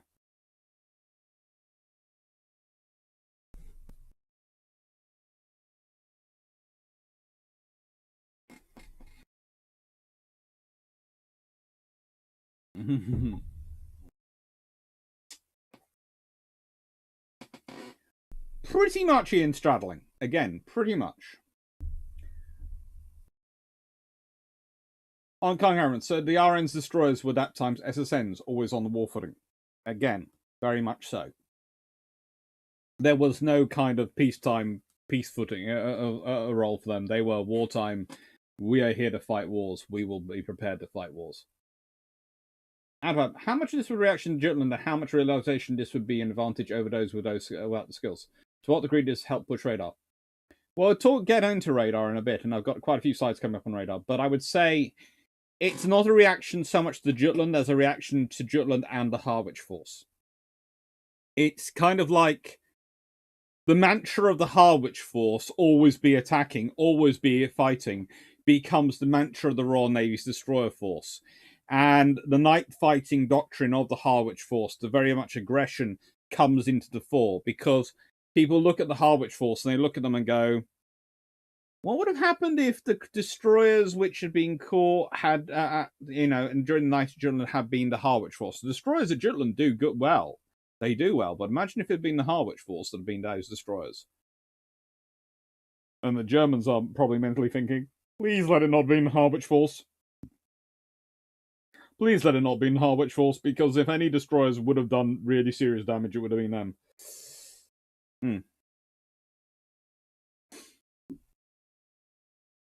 But it's a combination of the two, sort of, to an extent. Jutland is the... Imagine it this way. Jutland is the big thing everyone knows about, so you can use it as justification. But Harwich is the thing they're really building on. So, Harwich is the foundation. Jutland is the facade. And then what you're building behind is your night fighting capability. And that's the construction of your night fighting capability. It's built on the foundation of the Harwich Force, but it's got the Jutland facade to sell it to the public and the government.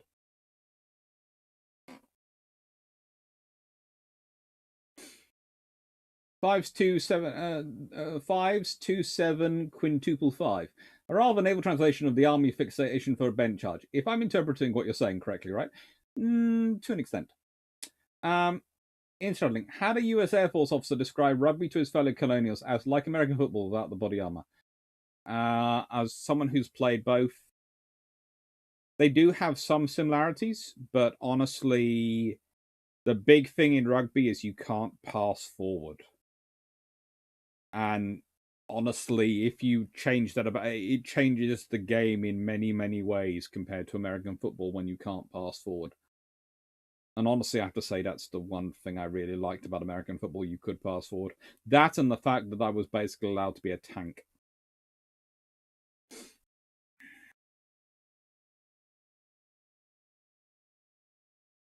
Basically like an orchestra of every person in a specific time.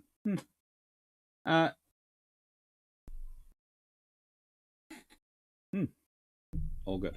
So, the Royal Navy also has aviation tactics in this book, and you start to realize this is what the Royal Navy's talking about in the 1920s, about aviation.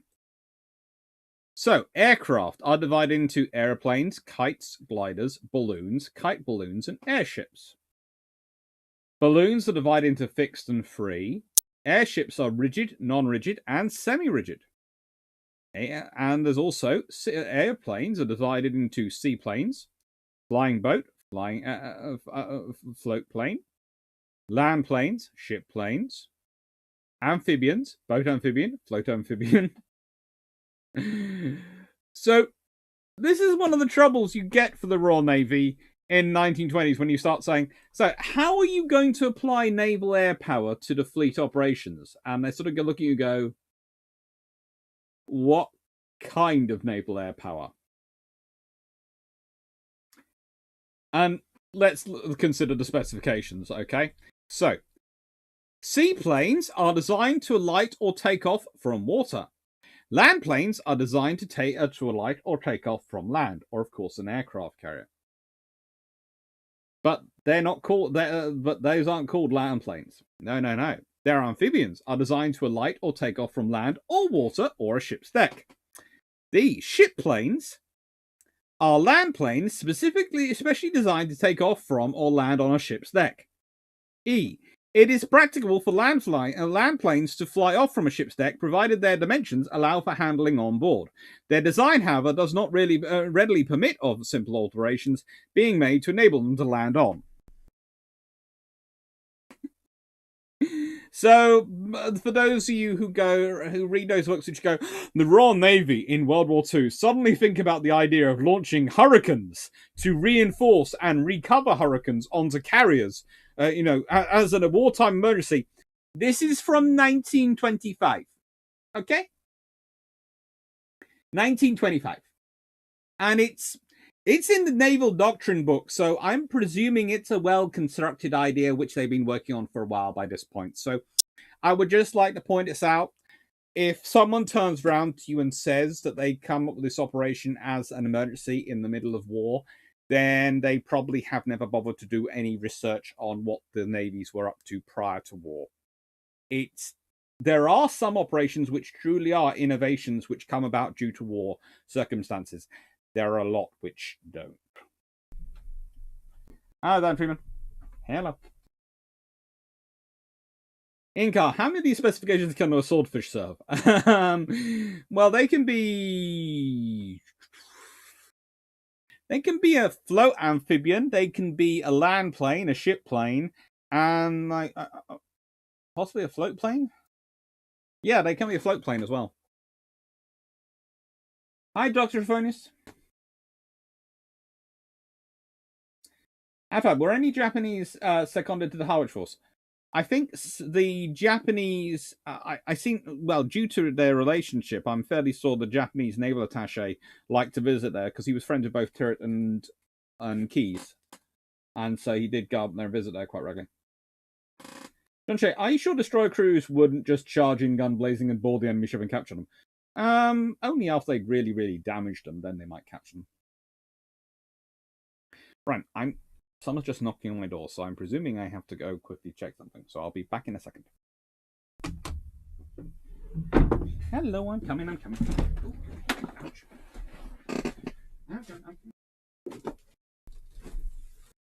Oh, hello.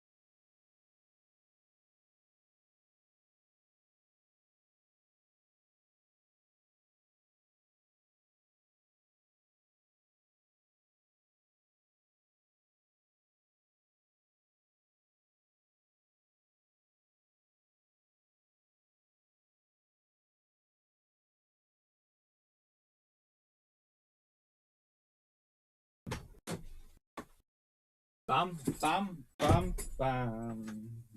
Thank you, Foxy. Ay, caramba. That fox is knocking things over. Oh, I'm hungry. I should sort out tea at some point. Right.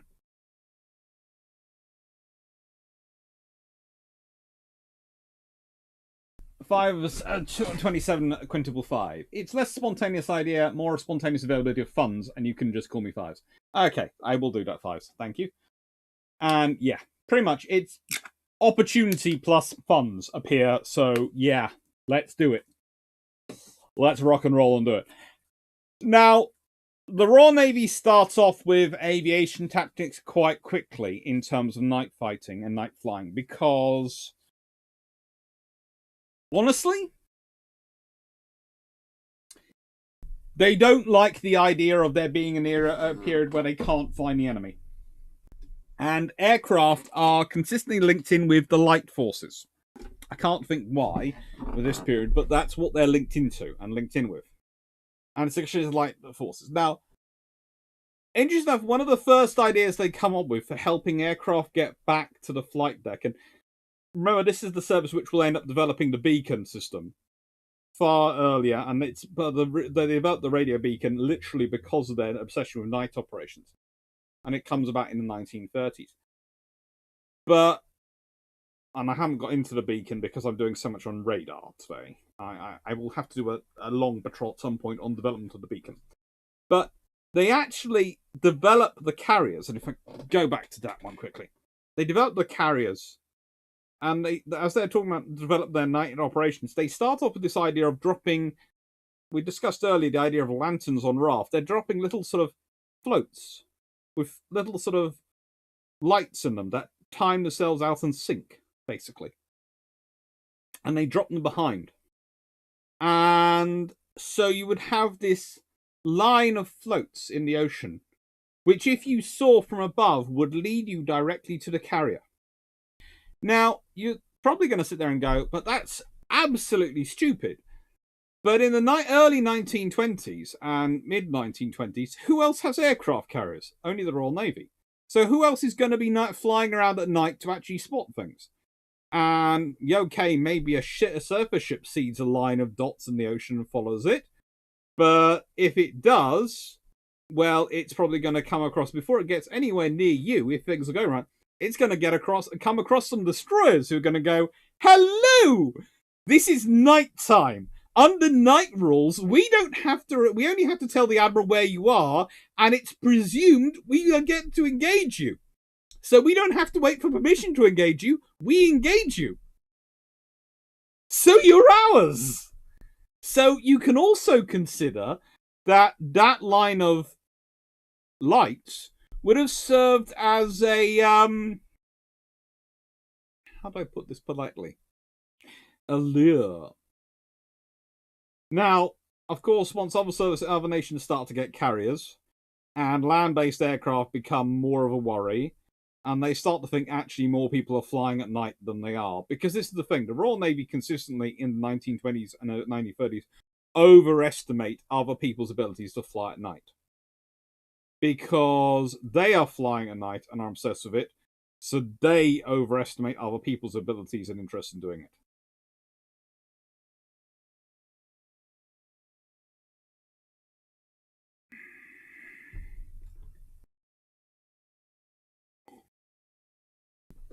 And it's not a bad idea to think about it, to always presume your opponents are roughly equal to yourself. But it does mean that the Royal Navy is consistently thinking that people are better at night flying than they actually are, which affects their operational ideas.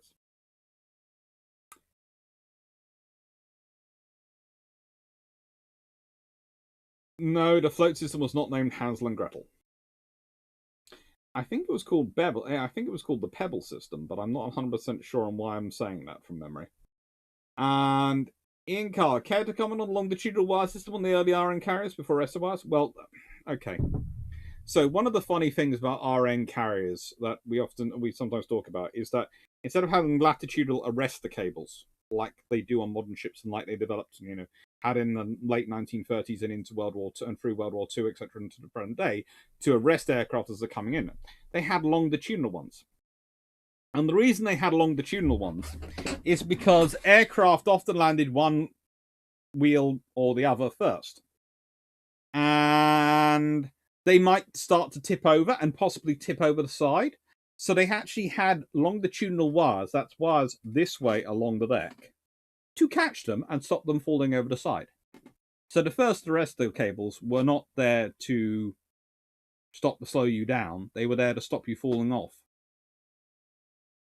Again, important for night flying because it's more difficult to judge your landing and depth perception at night.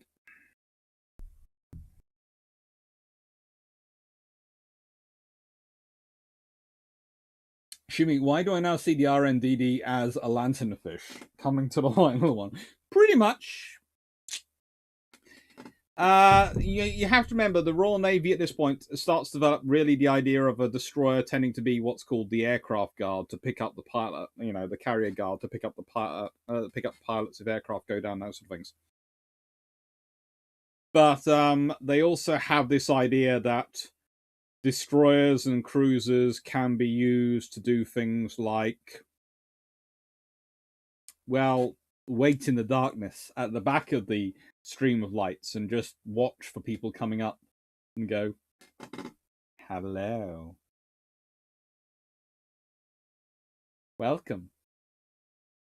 We'd like to greet you. We have these very special fish to send to you. They're in the water as we speak. We hope you enjoy being a fish supper. Oh no, we mean your fish supper that we're sending you. It's 'cause we're so kind. And we share. Okay, yes, that's a lot of hubris, but literally, this is the idea they're talking about, and it's actually quite a clever idea if you think about it. It's a case of, right then, we're doing this for flight operations at night. It has this risk. We're still going to want to do it. So how can we turn this risk into an advantage? Well, if we have a ship sitting back there, the lights will actually help hide it and will also allow it to possibly spot the enemy coming to it. So, yeah. That's a useful thing.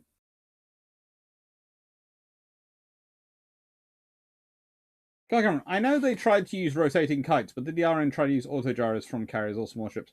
They did look into autogyros, but they didn't really like them.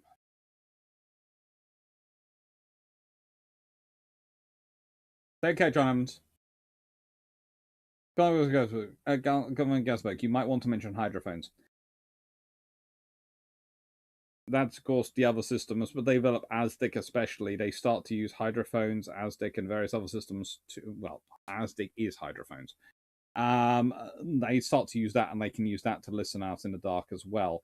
That's something which I was going to get into more in destroyer tactics developed, because as destroyers start to develop their night tactics, and as they start to actually get the acoustic systems, as we understand them, start to be really well developed, or developed for their time period, that's when they start to do the night strikes and start to use those systems to try and focus in their night strikes, i.e. give you a bearing of where the enemy are.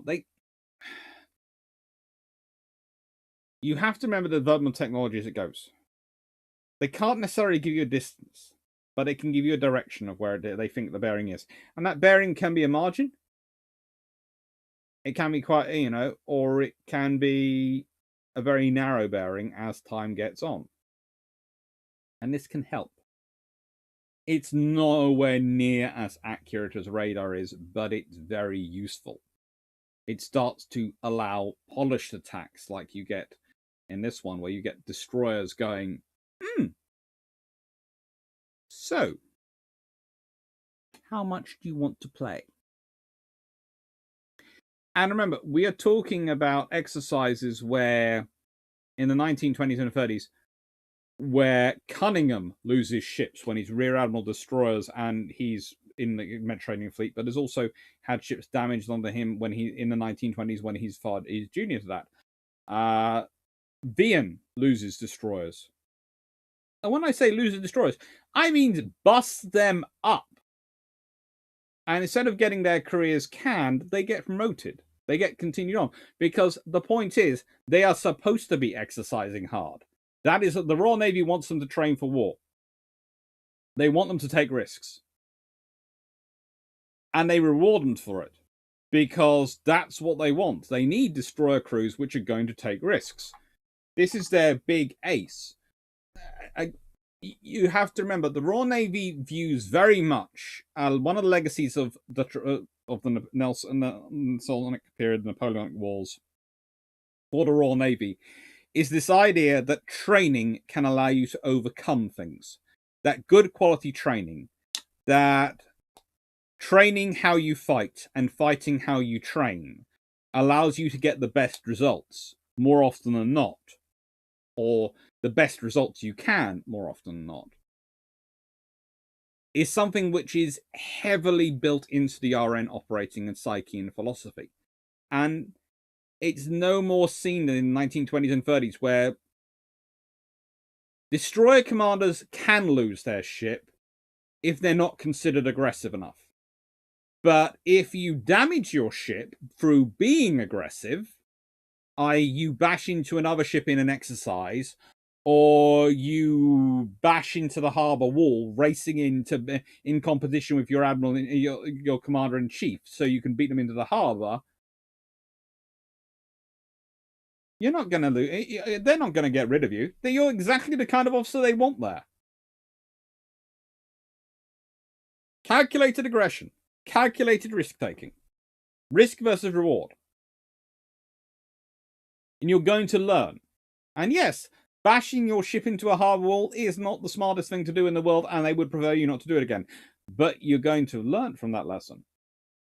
And you won't do that again. But you're going to still be the same aggressive officer. And the thing is, that's what the Royal Navy wants from you. You know, it's not like, as you see with some current navies, where they say they want an aggressive, skilled warfighting practitioner who's going to get the best out of the crew and, you know, really motivate it. And then if they take some risks and something goes wrong, well, their career's over. And that's a bad position to be in, because if officers are going, well, you want me to do me this, but if I do that, that's going to involve taking risks, at which point I lose my career, they could well not be motivated to actually do those risks because they don't want to lose their career.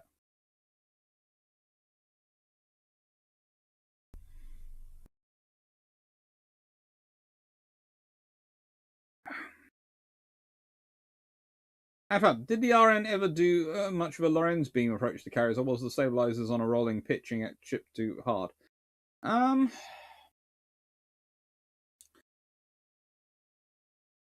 Various generations of the Royal Navy ships have gone through various developments in terms of stabilization for carriers. So one of those things is they tend to be adaptations of ideas rather than full implementation of ideas. The Royal Navy tends to go for a mix and match approach rather than we're going for purely one idea or the other. But Fronis, you've got me into Ultimate Admiral Dreadnoughts. Cool. John Shea. RNDD sees enemy battleship. DD grabs friends, fires torpedoes, right. Only 5 seconds till torpedoes impact. All DD's crews shout at the top of their lungs.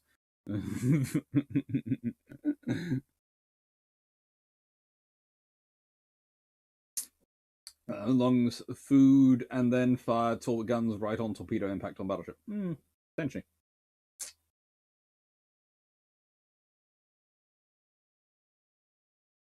Jonathan Barrett, why do I think of RN destroyers getting close in a dark, humming Jaws theme? If the Jaws theme had been around in the 1920s, 30s, I'm fairly sure they would have done. Probably they'd have been playing it on the hydrophones.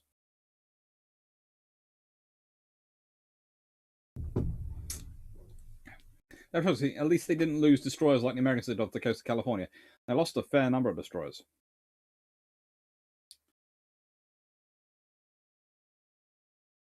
Ian Carr, lots of early retired commanders prior to World War II. Some call back at this candy roll penny. I would actually correct that. Quite a lot of captains retired early under the Guise Acts. And yes, that was bad in some respects, but you're shrinking the senior officers of the Royal Navy. And it expanded greatly during World War II. But also, it's a good way of... How do I put this? So, If you don't get rid of those officers, you then have to either hold up the promotions of the officers below them, which then holds up the promotions of the officers below them, and holds up the promotions of the officers below them. So you've got lots of officers stuck in positions. Or you have to get rid of the ranks below them, which can create problems for you coming through. So if you get rid of a lot of captains, the captain rank officers, 4 ring officers, and some commanders, then you make space to promote some commanders to captain, some lieutenant commanders to commander, and to keep up the promotion rate at a level at which you're happy with, to keep the throughput going. It's not a nice decision to make. It's not something you want to do. But it's a method of preventing force stagnation in a way. And of saving money. Because otherwise you have to pay all those officers to sit ashore and do nothing. And to push around paperwork. Or you have to start putting 4 ring captains in charge of, well, normal destroyers. Not flotilla leaders, but actually having destroyers commanded by captains, which the Royal Navy doesn't want. The Royal Navy wants a captain as its flotilla leader and destroyers. But honestly, they want them destroyers commanded by commanders and lieutenant commanders. They want them young, aggressive officers. And they only have so many cruisers, which need captains. And only so many battleships, which need captains. And only so many aircraft carriers, which need captains. Only so many submarine flotillas and destroyer flotillas that need captains. They don't need as many as they have. And that's why the Guides Axe falls when it does. Guides Axe. After the Navy Secretary, the First Lord of the Admiralty at the time. Guides. G-E-D-D-E-S from memory. Guides Axe. Hello, World War II Submarine History of Haiku. Hello!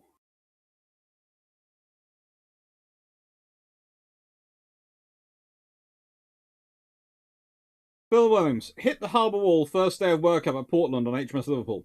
Still had the same skipper going down south in 82.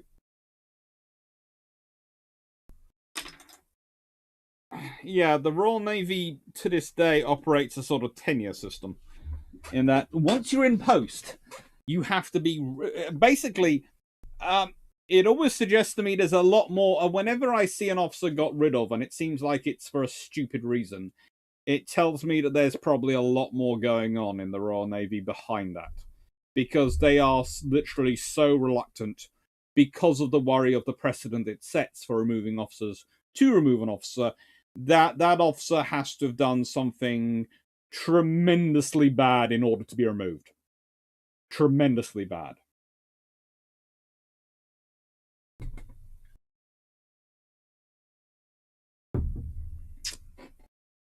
There's Shatsky.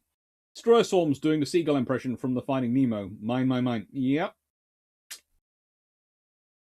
Frank Swan, let's see. Who produced the most destroyers by nation of my company?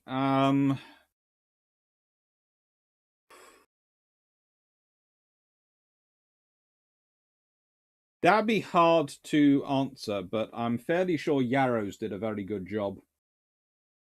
As did Vickers, of producing a huge number of destroyers, but that's mainly for the Royal Navy. Most number of destroyers. Probably to this current day, it's probably the Americans have had the most destroyers, because they've had the most destroyers since World War II. But in the interwar periods, they would roughly equal, with the RN having slightly more. The RN produced a lot during World War II, but the Americans might well have just put into post. I'm trying to do mental maths in my head. So I would say Americans probably have had the most destroyers, but that's not in World War I and into war years. It's probably the Britain at this point.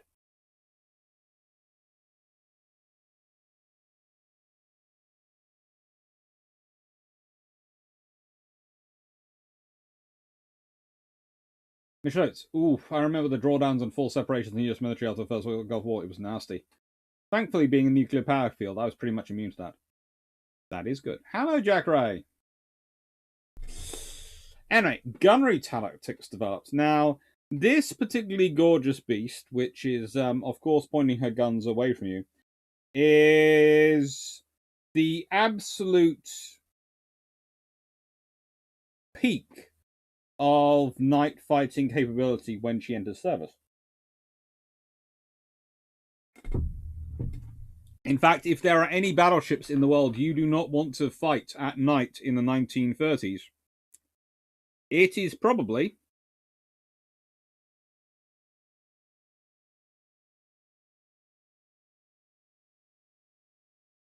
this vessel. It is probably HMS Rodney and HMS Nelson, and their, how do I put this? Their optics. They have so much redundancy built into their optics. And one of the reasons they have so much redundancy built in is to provide them with a lot of capability in terms of looking around them to fire at night. Because everything about night fighting between capital ships in the Royal Navy's terms comes down to who fires first. And it's really, really simple, the idea. If you are fighting at night, you are fighting within visual ranges at night, even with the advantages in low-level optics and everything you have developed. You are still fighting within visual ranges. And the low-level optics are a bit of a disappointment because they aren't anywhere as good as the salesman promised them to be. But they're still better than they were. Those ranges, those low-level, those close ranges, mean that those 16-inch guns, which are pointing the other direction, are going to be firing at a range at which you could get an 8-inch gun to probably poke holes in that ship's armor, and that has some of the toughest armor ever put on a battleship. Let alone any battleship in the 1930s, that is arguably the toughest armor on a battleship at the beginning of the 1930s. Arguably the toughest, by a long, long margin.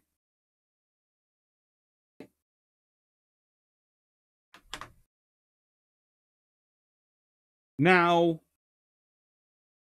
if it's going to be firing at ranges at which 8-inch guns can probably poke holes in it, possibly even 6-inch guns can poke holes in it at night, then it doesn't matter what your armor is. What matters is you fire first and you hit the enemy.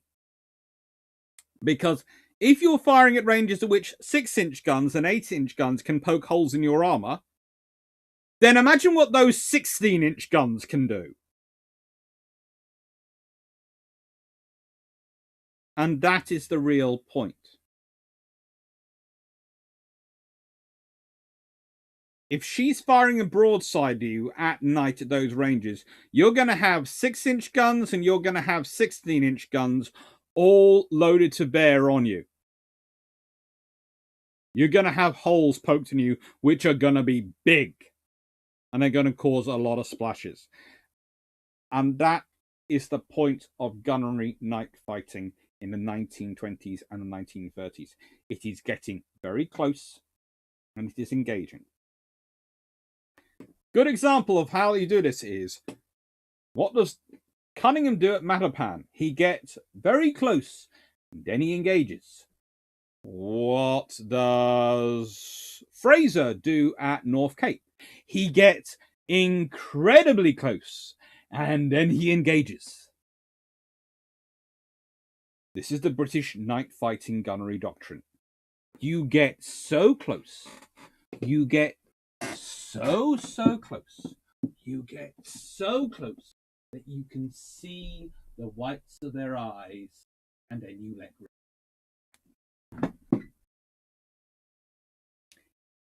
It is scary as anything if you're an opponent.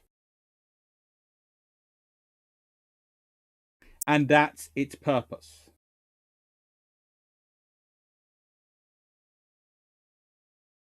Because part of the night fighting, and it's very quickly realized this, part of the victory in night fighting is morale. Because if you get close enough to your opponent that you can blow them up at that short range, they're going to be going, what? Because again, the Royal Navy are studying their history. They have a good history of the Russo-Japanese War, thanks to Julian Corbett. They understand what happened in the North Sea. They know about navies, therefore being spooked out and starting to fire at shadows. They're quite happy for the enemy to start firing at shadows. Because that means they'll probably end up hitting each other, not hitting them.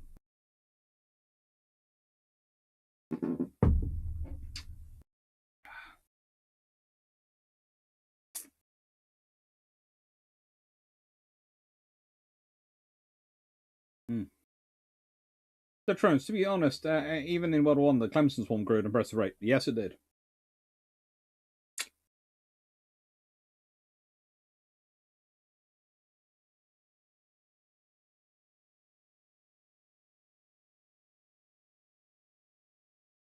If even 6-inch guns, and suddenly the mixed secondary is getting even more sense.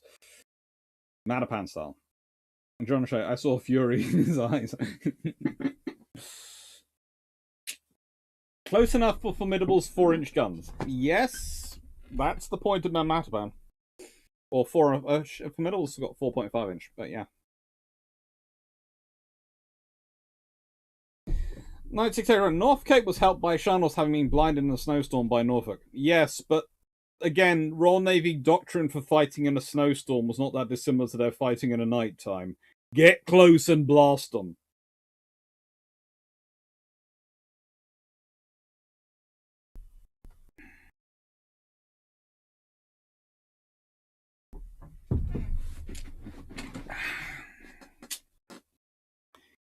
And so, this is an ambush predator. That's the other thing to think about. During daytime, she's a long-range bombardment system. But at nighttime, she's an ambush predator. And this also fits the shaping of the ship. Because, again, think of it as this way. She doesn't have to turn fully to give you her full broadside. She just has to present at a slight angle, and she can bring all 6 guns to bear. Now, yes, if she had been in the the F3 shape, with gun with A, B, C, she could possibly get all 6 to bear from bow on. But she's not. But a slight turn, presenting not much of the ship, will give her all 6 16-inch guns, and all 6 of the 6-inch guns will be able to engage over a very narrow frontage.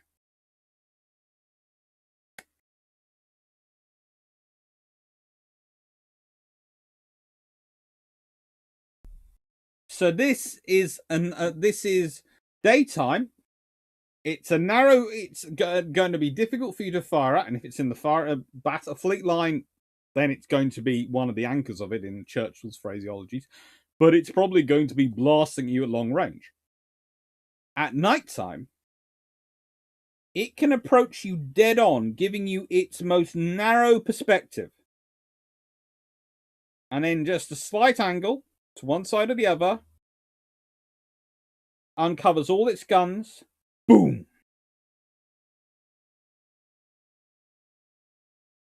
That's the point. Makes a lot of sense when you start to think of it as that way. Once you start to look at the Nelson class and you look at the design, you start thinking, okay, what's your day fighting role? What's your night fighting role? And designing a system, designing a ship based around being equally good in both. Maybe not the best. I would argue, during daytime, I would argue having all the guns forward in that position of sea turret is problematic. But it's a 75% solution for the daytime, and it's a 75% solution for the nighttime. And the thing is, 80 and 90% or 100% solution for the daytime is probably going to be about 50-50 for the day and nighttime. And a 50% and 100% solution for the nighttime is probably not that good for the daytime. So that's the point again about the design philosophy going through.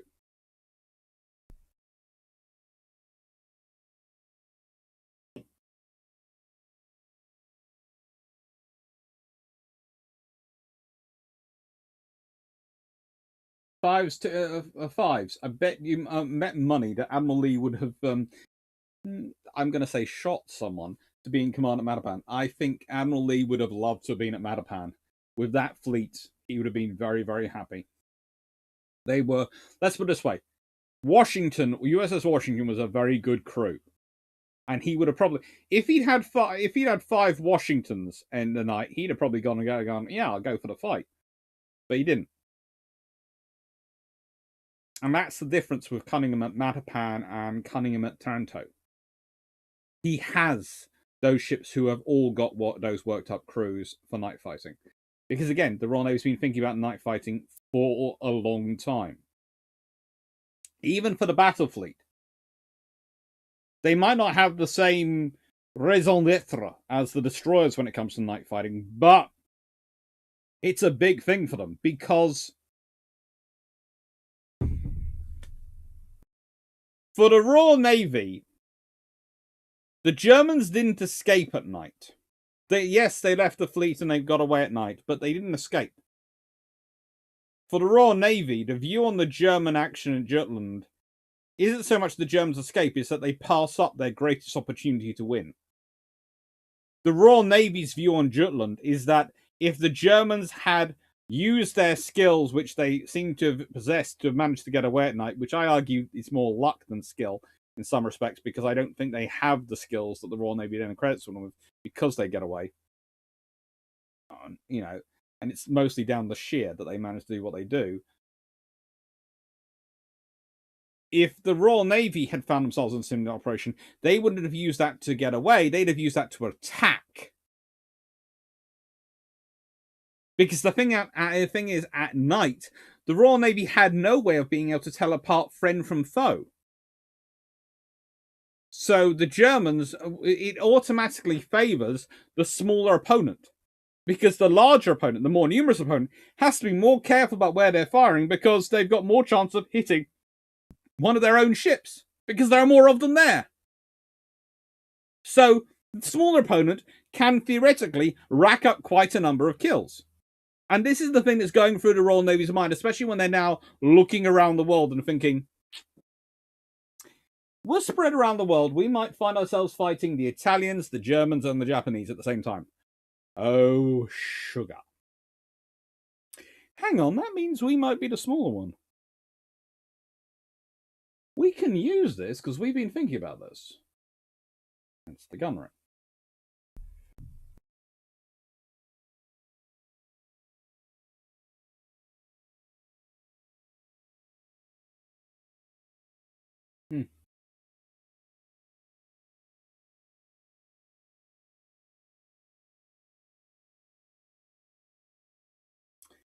Now, guys, supertankers somewhat often get hit in broadside by small craft. They see the bow and stern light and try to pass between them.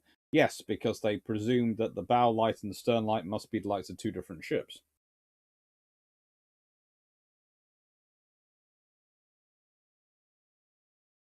And fab, is the night approach a reason for the RN's insistence on zero evolution front arc, thus leading to wet ships? I think it does have a factor in it. I think it does. Hi, Dub Squad. Hello, man, 1640. You're in my office? I know, bad joke.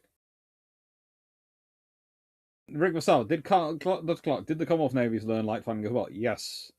The fighting instructions we talked about go out across the entire Commonwealth, the entire Empire Navy, Commonwealth Navies.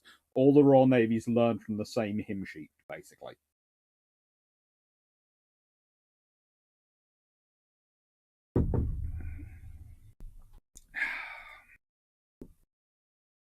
And so radar arrives.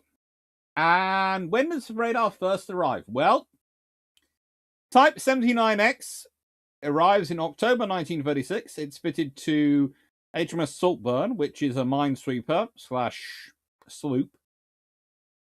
a minesweeping sloop. And that's the first real set. Now, the Type 79 is an interesting system because, how do I put this politely?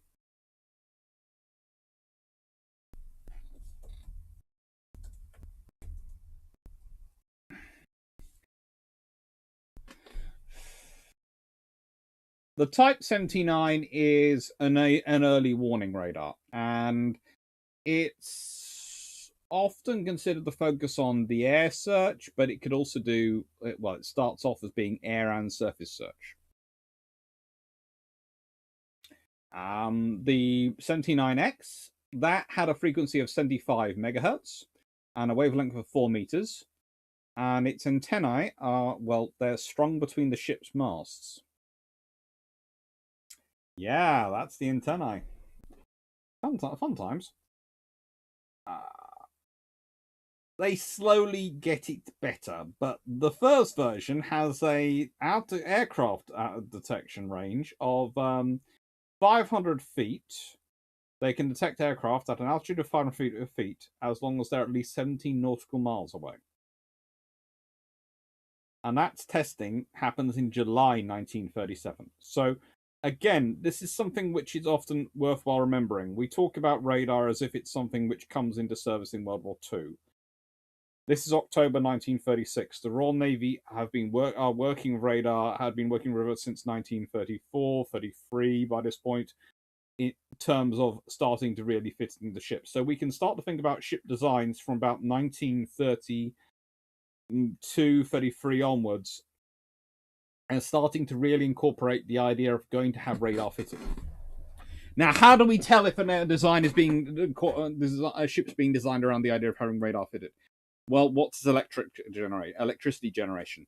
Does it have power lines already put inside the ship that can take power or a lot of power to certain positions in the ship? And a lot of the design work, etc., things are already built into ships even before radar comes into service. The next vessel to get it fitted after Saltburn is our very good friend Shiny Chef. Okay? Shiny Chef gets the Type 79Y. This uses a frequency of 43 megahertz, or 7 meters, and a 7 meter wavelength. And it required separate transmitting and receiving antennae, and had a power output of between 15 and 20 kilowatts. It could give detection ranges to 53 nautical miles for aircraft at 10,000 feet.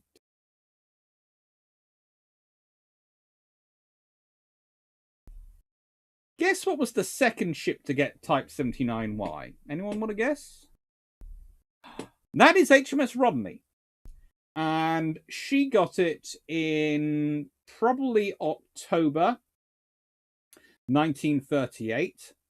It's tested in January 1939. So there you go. In January 1939, the first battleship to get radar is one of the Royal Navy's nighttime assassins.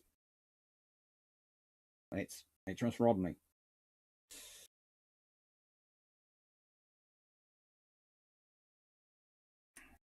And after that, they come up with the Type 79Z, which is mounted on the new newly converted anti-aircraft cruiser HMS Curlew in September 1939, literally mounted on her just as before war begins, and that's the Type 79Z. The antennae for this is manually rotated, but only enough wire was provided to rotate a maximum of 400 degrees. So it could be rotated once and a bit, and then it had to be unrotated back. Kind of problematic. Eventually, they come into the Type 79B, which becomes the standard, which looks like... Hang on. No, I haven't got a design for that one. I haven't got that one, that picture of that one. I've got the next one on that. And that's able to increase that. The 79B is consolidated. It has a transmitting receiving antennae in one antennae. It's got the ability to track surface targets. at ranges from between 2 to 6 nautical miles as a secondary role. But its primary role is ability to detect aircraft at ranges of 90 nautical miles plus at a height of 20,000 feet.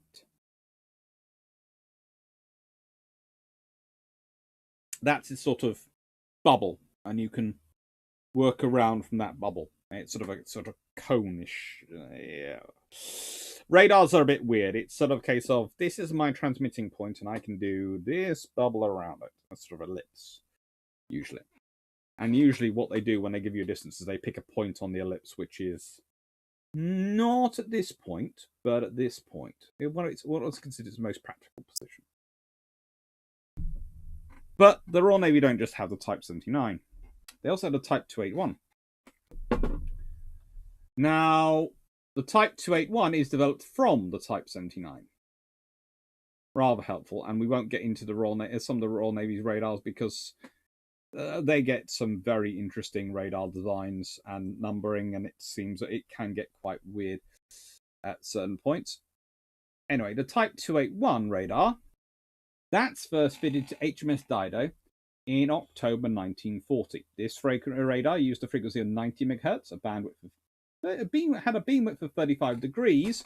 It's important because it's searching around and it's got 35 degrees of detection, and a wavelength of 3.5 meters. It required separate transmitting and receiving antennae that were both rotated by hand. For long-range warning, the radar used a 15 microsecond pulse at a power level of 350 kilowatts. That gave a detection range of up to 110 nautical miles for aircraft. For tracking surface targets, it used a 2 to 3 second micropulse at 1 megawatt that gave a range of up to 12 nautical miles. There is a second set installed in January 1941 aboard HMS Prince of Wales, and eventually, after that, they start a production line of another 57 sets, starting delivery in February 1941. It also had a secondary aerial and surface gunnery capability in the Type 281, thanks to precision ranging panel. And the ranging system allowed the user to select either 2,000 yards to 14,000 yards or 2,000 to 25,000 yards range displays, with range accuracies of 50 yards or 75 yards for RMS for each one.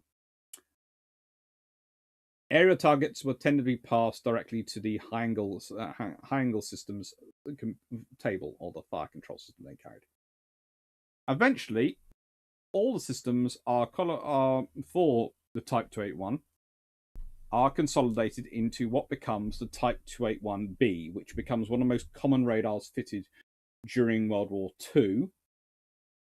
59 radars are built, but it's one of the most critical ones for them, for the Royal Navy, in terms of its operational. Whenever when you hear some radars being used and some of the fancy stuff that the various destroyers, etc., get up to, it's usually using a Type 281. And they were capable of detecting aircraft at 20,000 feet at up to 120 nautical miles. They could detect aircraft at 10,000 feet at 90 nautical miles, and 5,000 feet at 65 nautical miles away. Notice what I said about that. The antennae is here. The detection range goes like that. And when you see a Type 281 BQ, that's something a Type 281B, which has been fitted with power rotation and equipped with a plan position indicator, i.e. a PPI, which is the very important thing for plotting. And again, if you go read my book, there's a whole thing about the radars and the various systems used in discussing the Battle of Ushant and all the systems they were used there in this lovely book, which has a lot about night fighting in it. Extribals were kind of critical for the Royal Navy's night fighting doctrine. Anyway. I've just heard a bump outside. I'll be back in a second. I'll let you have a look at the radar antennae in a bit closer detail.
Ooh, that was a good example of the realities of night fighting there. Okay. So, realities of night fighting, as just discovered by a Foxy. It might look like solid, but it's not necessarily is solid. I have blocked off the passageway, which they were kept blocking off the they kept knocking things down with a water butt. That water butt is connected to the water butt we already had in place. So basically, when the water butt that we already had in place fills up, then it will start to fill into the new water butt, and so we'll have 2 water butts worth of water. They're water storage pots, basically. But of course, we haven't had as much rain since I put in this new water butt. Helpful. So it's got no water in it. But I'd sealed everything up, and I'd use sealant and screwdrivers and sort of things to make it as how do I put this? Washers, sealant, all sorts of things have been done because I basically jury-rigged the system. I put in the piping, etc., to connect the two up, and I use some flexi piping for it. Some good quality stuff, actually.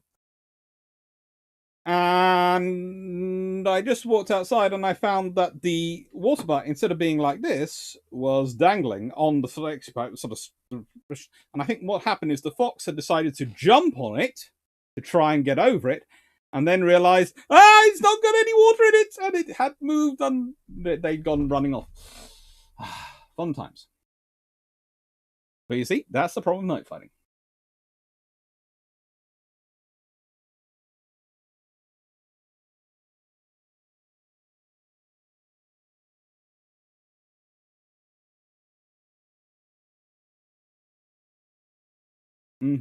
Right. Second, did you make an "I am also a doctor" joke to Dr. Maynardson? No, my mum makes it regularly for me. My mum's favorite joke, she has 2 favorite jokes. One is that I have 2 doctors in the family, neither of whom are any help in medical matters. No matter how much first aid qualifications we get, terrible. Inca, hopefully radar had chrome-plated trim on Sheffield to match the rest of the brightwork. No, it required a lot of work to get it to work. In fact, did they tried to have a single ship with searchlights on once the fight started, prior to radar, so as to keep the other ships hidden in the dark? No, the Royal Navy really didn't like using searchlights. They really preferred not to use them because they thought that was just asking for torpedoes to be sent up them. George Crab, how would the RN Night Doctrine have stacked up against early war IJN, especially considering the IJN's torpedoes? Let's put it this way: the Royal Navy certainly wouldn't have kept in a straight line as the Americans did at Guadalcanal on those battles. But I have a feeling it would have proved interesting. It's going to sound strange. I think their long-range carrier strike would have been interesting. We'll be getting into this Operation C discussion in a bit. I think the destroyers would have been interesting. The battleship tactics I'm a bit worried about, but considering the emphasis on light forces, I think you would have ended up finding the Japanese having an actual fight with light forces. And that could be an interesting scenario because Japanese destroyers are top-heavy, and in a fight with light forces, they might be forced to do some radical maneuvers which could cause them into problems. So it's a case of both sides have advantages. It's how you weight the advantages, and unfortunately it didn't happen, so we don't have much of an idea. But we do know that both in their areas, if they are doing fighting at night, tend to be very dominant. And it's one of those things that one of the points of history is that neither really gets to have a night fight in the terms of what they were expecting to have a night fight with each other. Especially, you could also say, especially that the Royal Navy destroyers, which they find themselves facing, and the cruisers they find themselves facing. I love HMS Exeter, but, well, I'm not really that big a fan of HMS Exeter. I'm not going to try and force that. But I love her from her experience at River Plate and what her crew represents, but she's not a first-rate Royal Navy cruiser, and the other ships out there aren't, and it shows.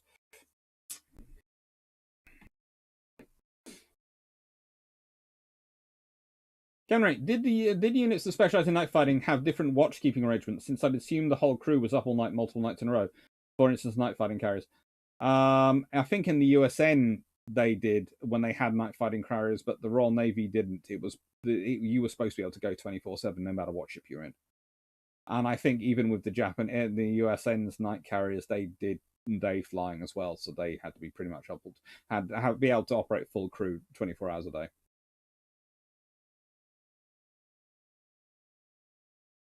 Minus 1640. 4-meter wavelength is the same as saying 75 megahertz. Yeah, but I've got my notes of them as being as sort of addition, so both phrases in there in my notes. Admittedly, I have to admit my notes are mostly cribbed from, well, it's kind of fun because I went and checked Wikipedia to check which sources they were using to see if there was any good books out there, which I wasn't. And I'm fairly sure they've got exactly the same books as I have, and have gone through them exactly the same as I have. So the one I would specifically recommend as a rule is Raymond Watson's Radar Origins Worldwide, History of its Evolution in 13 Nations through World War II. That's published 2009, and that's a really good one. And that, I have to say, is where a lot of my notes came from. There is... If you want a really good technical read, there's Weapon Direction in the Royal Navy by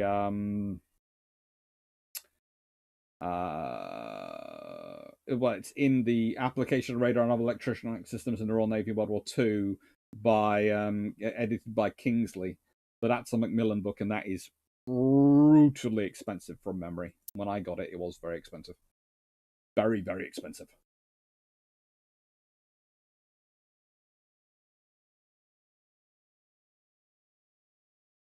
Alfie wrote, how did the Italian Navy react to night fighting capabilities of the RN at Taranto? They didn't like it. You see, the Italian Navy are one of those interesting things because they have a lot of early adopters in some of their smaller elite units of night fighting techniques. But... Excuse me a second.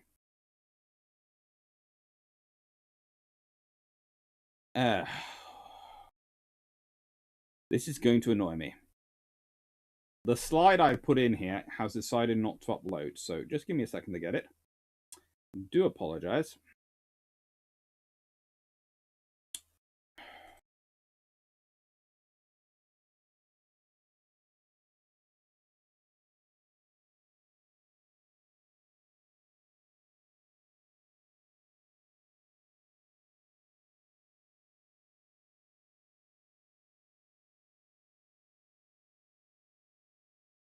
Diddly-doo. I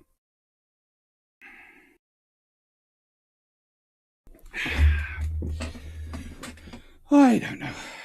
Bit rates. Well, my bit rate never dropped below 4,000, so I have no idea what YouTube is talking about. But YouTube's going, "Oh, your bit rate's dropped too low," and I'm going, "No, it hasn't." Bum-ba-dum-ba-dum.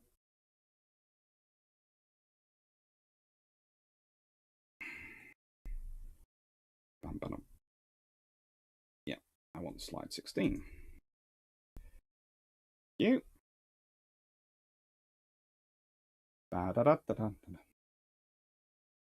So, sorry about that. Finally got the Taranto slide up.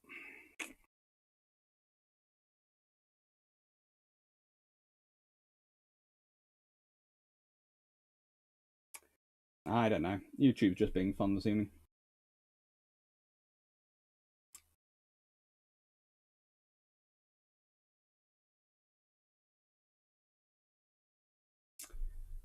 Now, right. Ah, yes.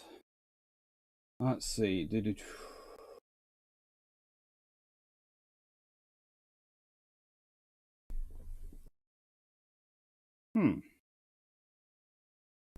How did...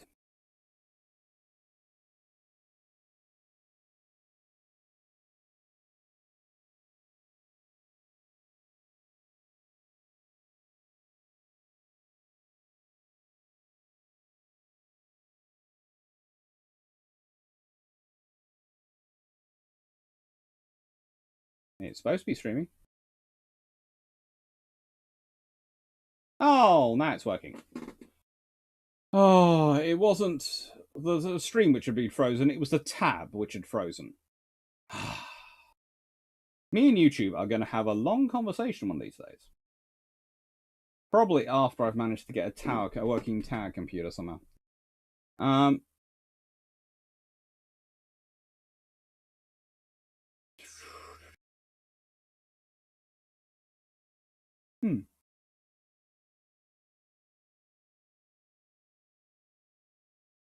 Calm Gansberg, just an interlude. Shiny Shed's radar had 15 kilowatt output.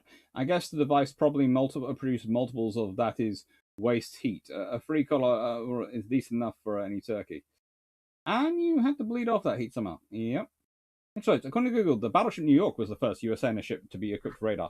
I think you are right, but USS Enterprise is the first one fitted with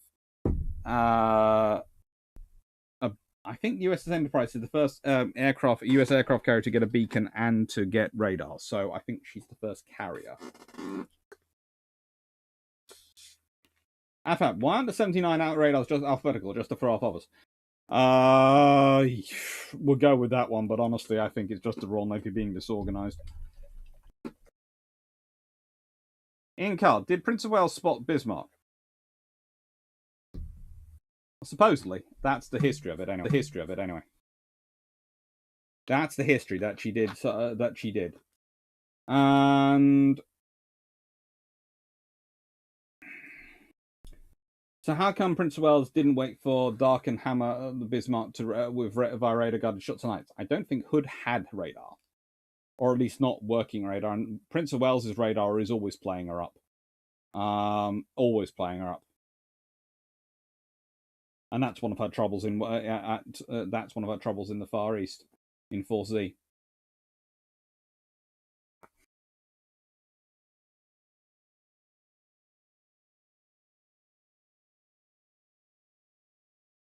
Diddly-doo. Current bitrate isn't. My bitrate is not that low, and I don't know what you're doing with YouTube because my bitrate is measured on this my end at 4,500 kilobytes, and your minimum is 4,400. So I have no idea what's going on. I do apologize to everyone.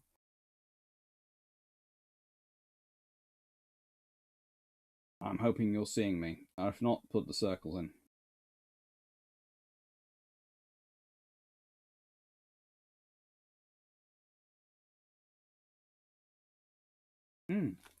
That's good. I watched someone put brass etched radars on a elevator's wall spike that was given to Drac. Looked like an absolute pain in the... yeah.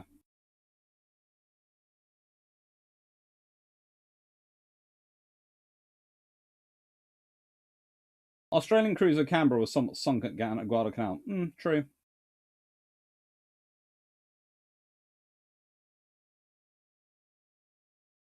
Oh well. Alright.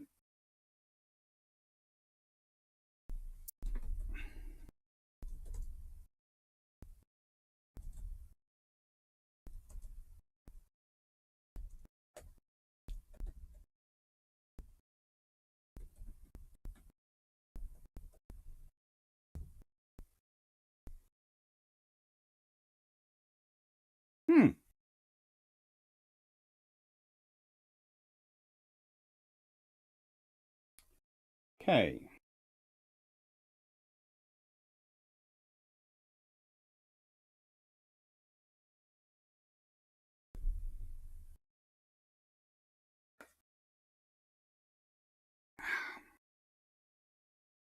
Let's see if that gets it working.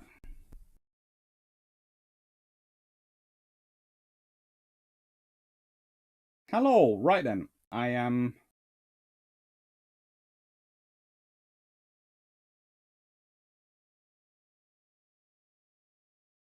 honestly not sure where I'm up to in terms of my talking, because I just had to restart the stream to get it to work.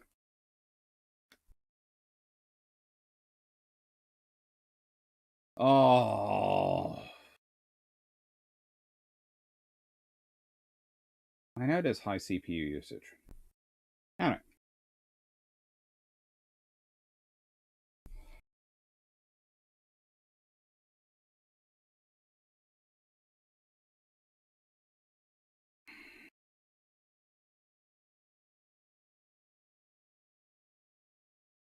What is using throttling my...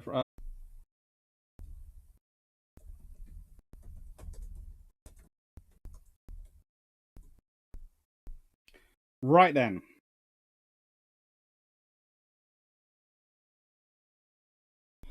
So, apparently you now have a good connection, and hopefully this works. Hopefully this works, and hopefully you can all see me chatting away. And hopefully, he says, it works. So, I do apologize for that. And I know if some of you are going to go, but it's now degraded down. And I'm going to go, yes, it is. It's degraded down. I do apologize. But it's hopefully going to be working. I'm not sure what questions I've got up to. Oh, for goodness sake, YouTube, stop throttling me.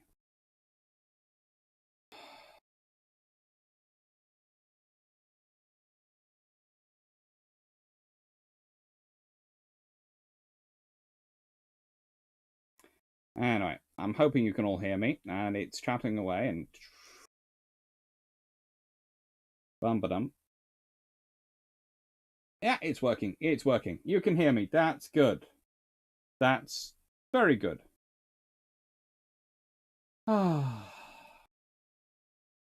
Apologies for that, everyone. So, I'm not sure where I got up to in questions.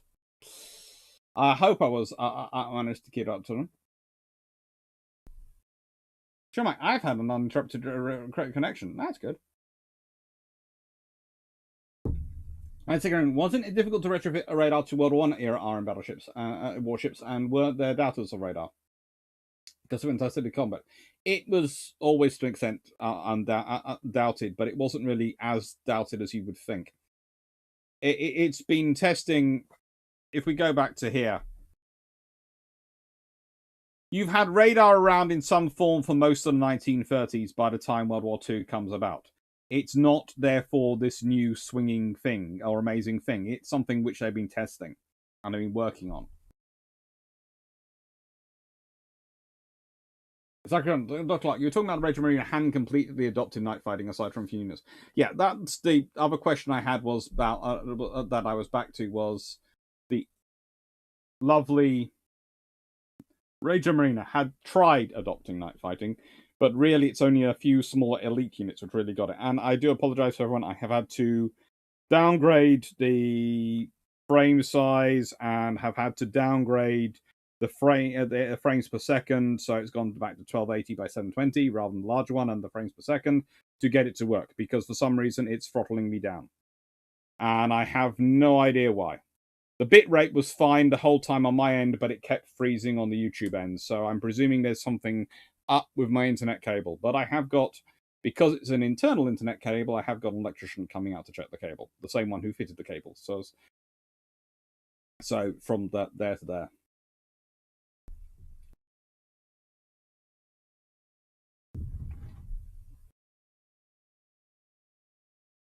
Hello. Darcy, what was the Iron's most prized cruiser, not battle cruiser? Oh. During World War II? Probably Sheffield from the Royal Navy. She seems to go everywhere and end up doing everything.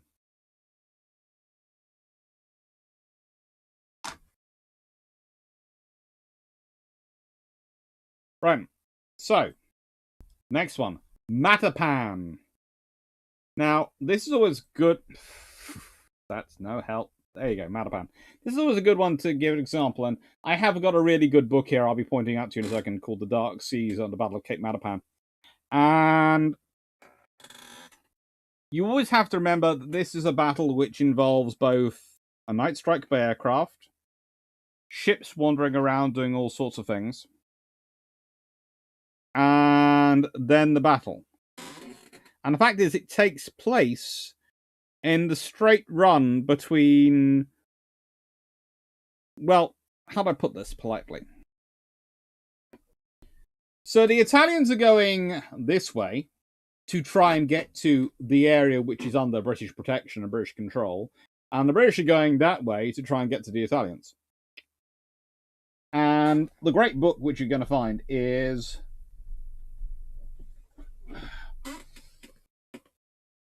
this one. HMS Hood had Type 284 gunnery radar and Type 279M aerial warning radar on board in early 1984 and still had them when she was sunk. Yes, but just having radar and wanting to do a radar, a fight and a radar-guided night gunnery duel is a different thing. And honestly, they're racing to catch up, and they're in bad weather as it is. So, yeah. But it's October 1941. These are not the best radars. Again, if... Going back here. Prince of Wales has an early version of a Type 281. 279 is an evolution of the 79, arguably, as is the 281, to be honest. All these radars are still relatively new. Radar is relatively new, so yes, it's part of the night fighting doctrine. But do you want to fight a night battle, night gunnery duel with Bismarck just because you have radar? No. Do you want to try and engage it during the day when you have far more reliable visual systems than radar? Yes. Because your visual systems are far more reliable than radar. And also because, and I cannot emphasize enough, this is the nighttime assassin. This is what this one's for. Hood is not built with that as the policy. Hood is the run down and take it out ship. It's a battle cruiser. This is a battleship. Hood is supposed to be fighting a running battle, if anything, dictating the range with her speed. And then they fit over time her up with a battleship, which is actually slower than her, and then they put her in bad weather, and she's not had her engines upgraded. All sorts of things. It's just not a good thing.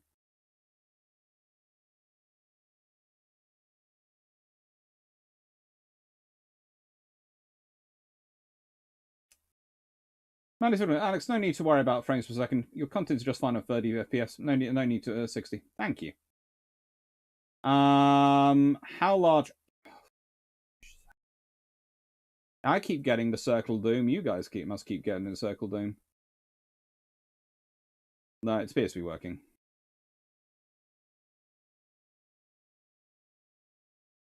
It appears to be working, he says.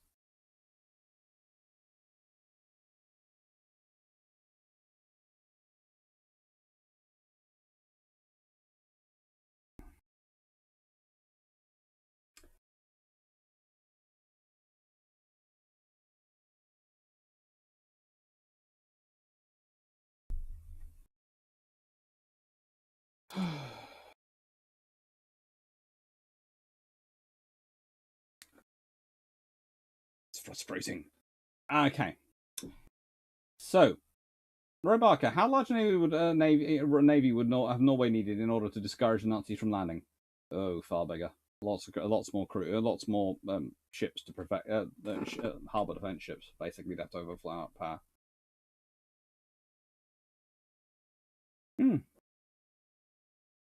Well, I've got the Doom Circle for some reason on my version of the system, and I don't know why it keeps giving me the Doom Circle. We recommend that you use an audio stream bitrate of 128 kilobytes a second. The audio stream's current is a bit low. Well, I have no idea why my audio stream is a bit low, but I can't really do much about it. And you're saying I have an excellent connection overall. But then you're doing the Circle of Doom.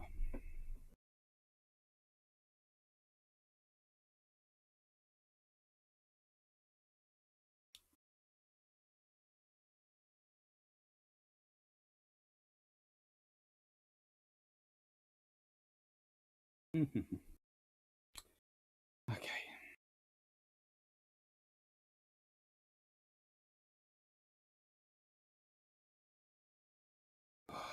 Me and YouTube are not having good relations at the moment.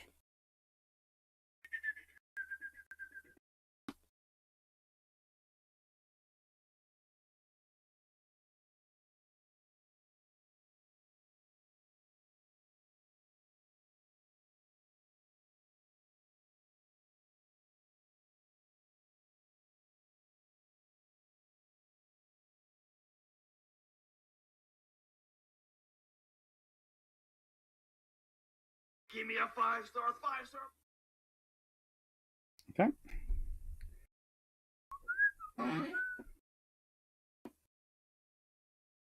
Now, I hope you don't mind, but I have actually gone to a backup method of being able to check my video. I have got my mobile phone on the video now. So, let's see. And now I'm just going to ignore the main screen. Because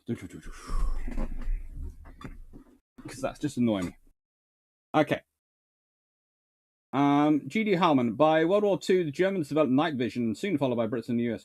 Too bulky for them. Did any Navy experiment on ships or just wait for radar to develop? No, they had a lot of it in radar. In fact, in the navies. In fact, that had been most of the early development of night vision had been done on ships. The Royal Navy had been trying to get it to work since about 1916. They are doing a lot of upgrading to try and get it to work. The earlier versions don't work as well as some of the later versions do, but they're certainly not great.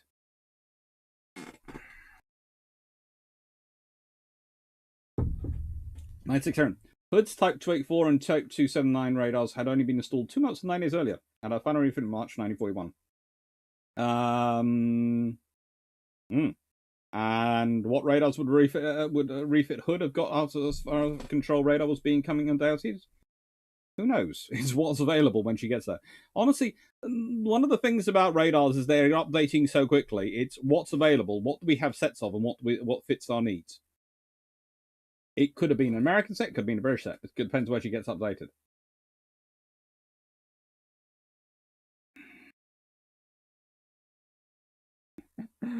Oh, good. Right. So, this book. If you want a good book about Matapan, this is very good. The foreword in this is by His Royal Highness Prince Philip. Now, there was an earlier question, why did they turn on their searchlight? Principally to blind the crews from firing back at them. A, it marked them as targets, and B, it blinded them. That works quite well.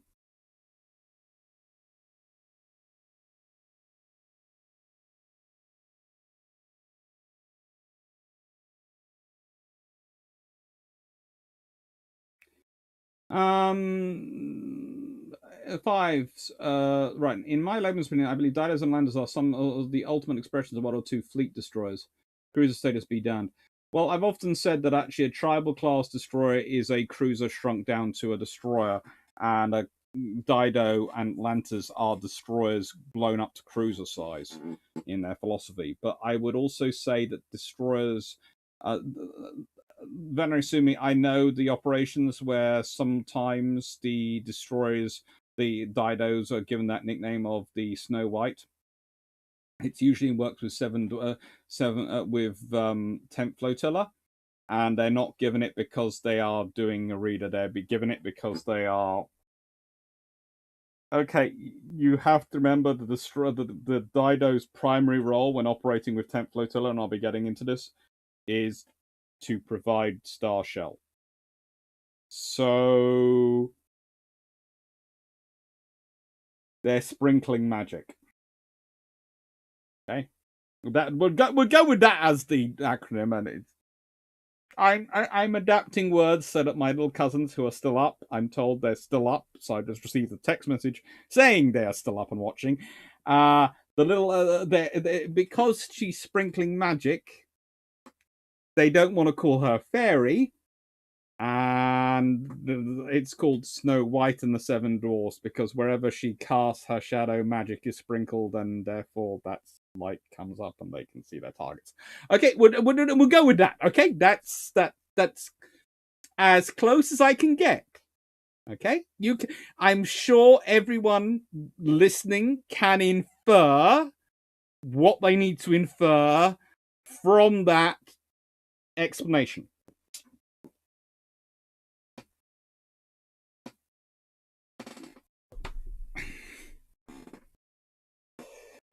Right then. So there are convoy battles, and of course, for most famously, Scharnhorst gets sunk in a convoy battle, but there are a few others as well, which take place at night. Convoy battles are often fought in the dark, and it's another area where the Royal Navy has a deep reservoir of experience, which actually works to their advantage. Now, at a starting point in the dark, U-boats have an advantage when they decide to charge up inside the convoys. But there's a problem for them.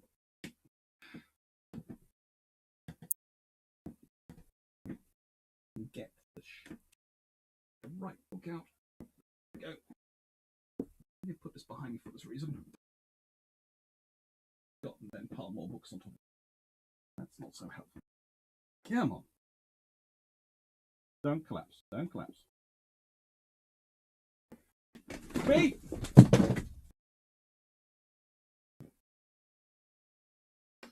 Right, that was silly.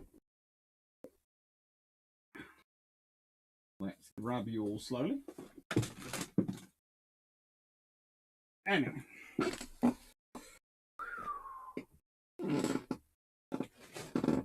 You've all gone on the floor. That's fine. You go stay there.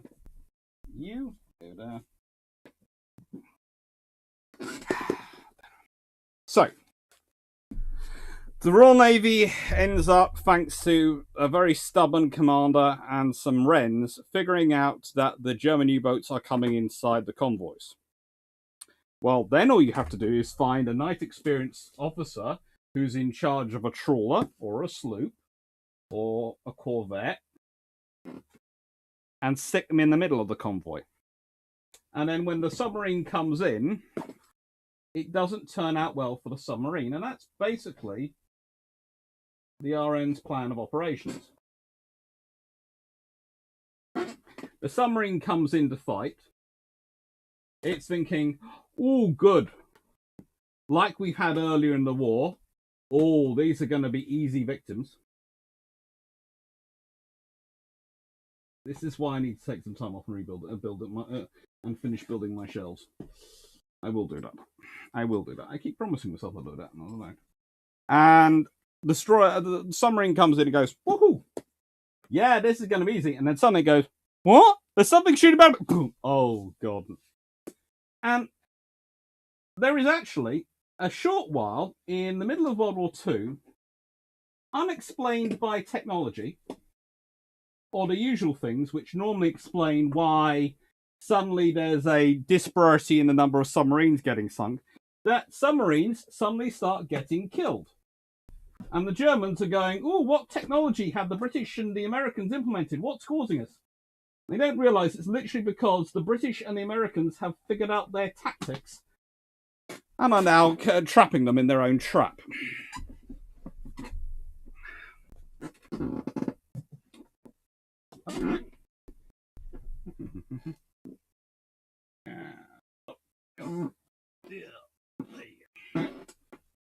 Nice top. It is. I like it anyway.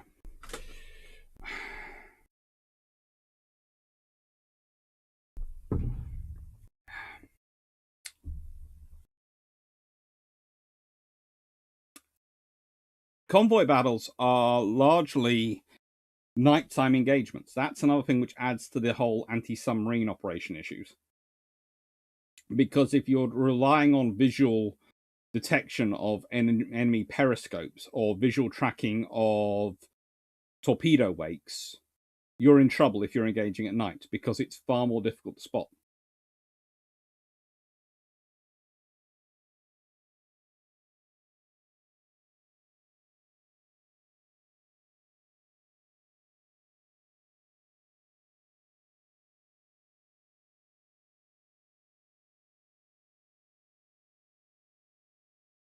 I'm confused a bit. Yeah.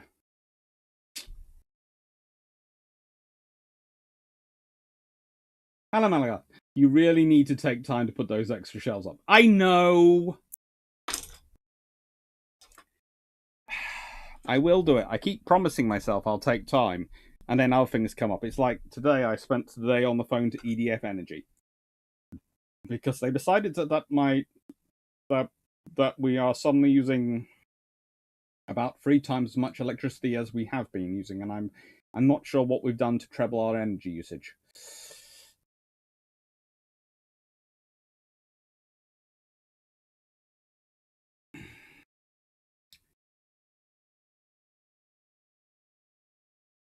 Very soon. Didn't the Allies convince the Germans they had radar detection equipment just by improving their radar? That did actually at one point work. Basically at one point the Germans thought that the Allies, the reason they were killing them was detecting the German radar. And to be fair, the British did have fairly good radar detection systems, so that did work.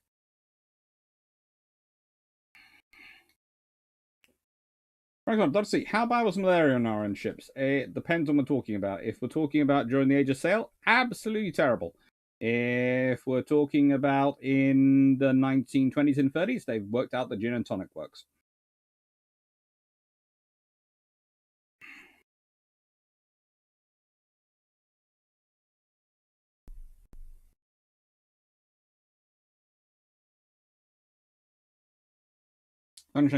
I vaguely remember hearing something about how the Germans thought the Allies knew they were detecting their radar because the Allies kept improving their radar past what the Germans could detect. John Tomorrow, Dr. Clarke, news resolution is to do the shells. News resolution is to do the shelves as long as I get time to do the shelves. Actually, it was going to be my Christmas project, but my Christmas project has now turned into dealing with various weird things that have come up in the family. So it's now going to be my spring project. So New Year's project, definitely. Finally getting the shelves done. Over a year after moving in here. Finally getting the shelves finished. And getting the floor. Well, the first thing I was going to do is got to get the floor fixed. And that's what I was waiting for. That's why I didn't do it before I moved in, because the floor didn't arrive. So I moved in to get working out here because it was far more comfortable to work out here than work in my bedroom. And then, yeah.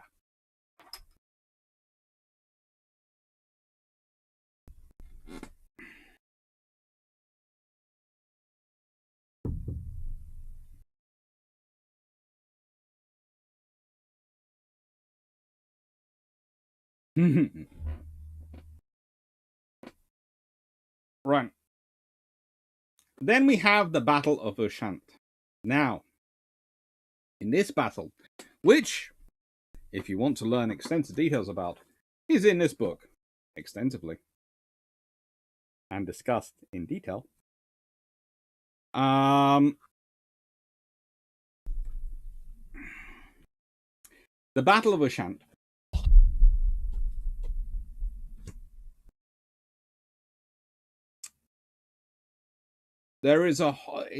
Takes place between 10th Flotilla, supported by HMS Black Prince,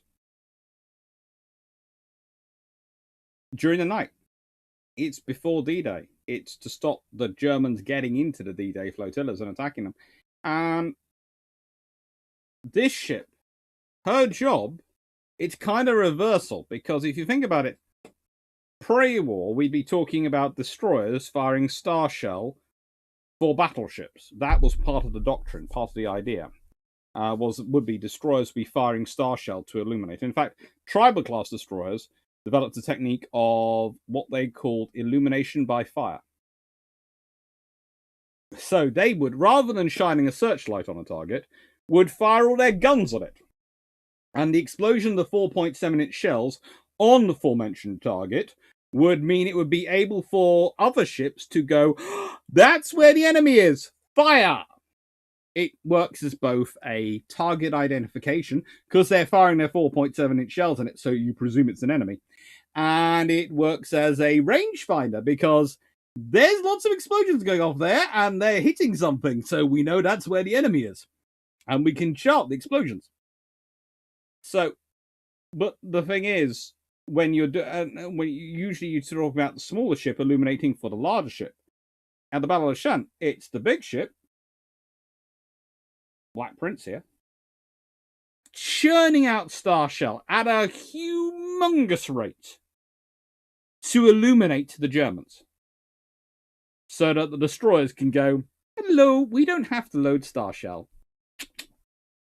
Basically, this thing is a mobile sun generator. Someone was asking earlier about a ship being loaded up with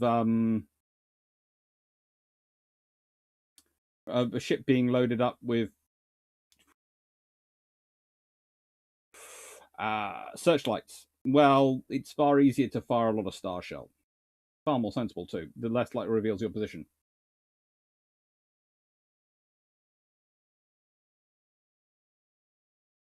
Kenray, shouldn't it be the second Battle of Ashant? It's probably about the 10th Battle of Ashant, actually, but we just call it the Battle of Ashant 1944, usually. Congratulations, Dan Freeman. You've been a member for 6 months. You now have the original badge.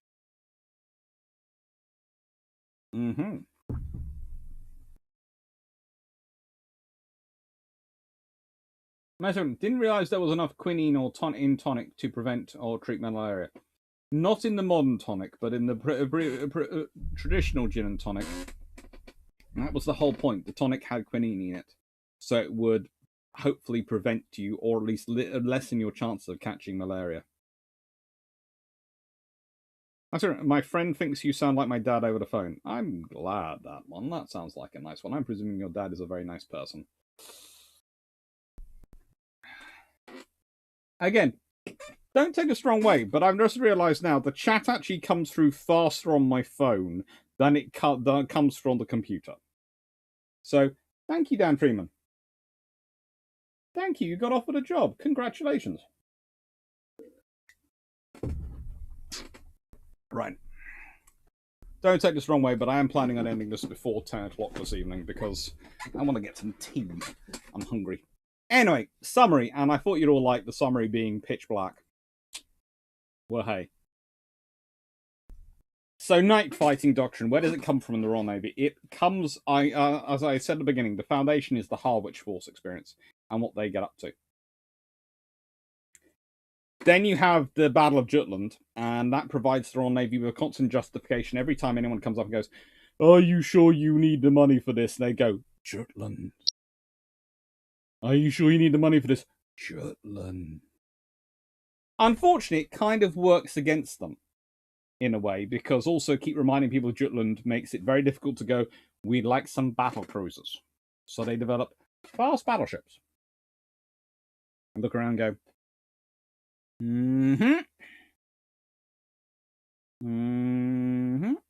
It's just about fast enough for what we need it to do. Just about.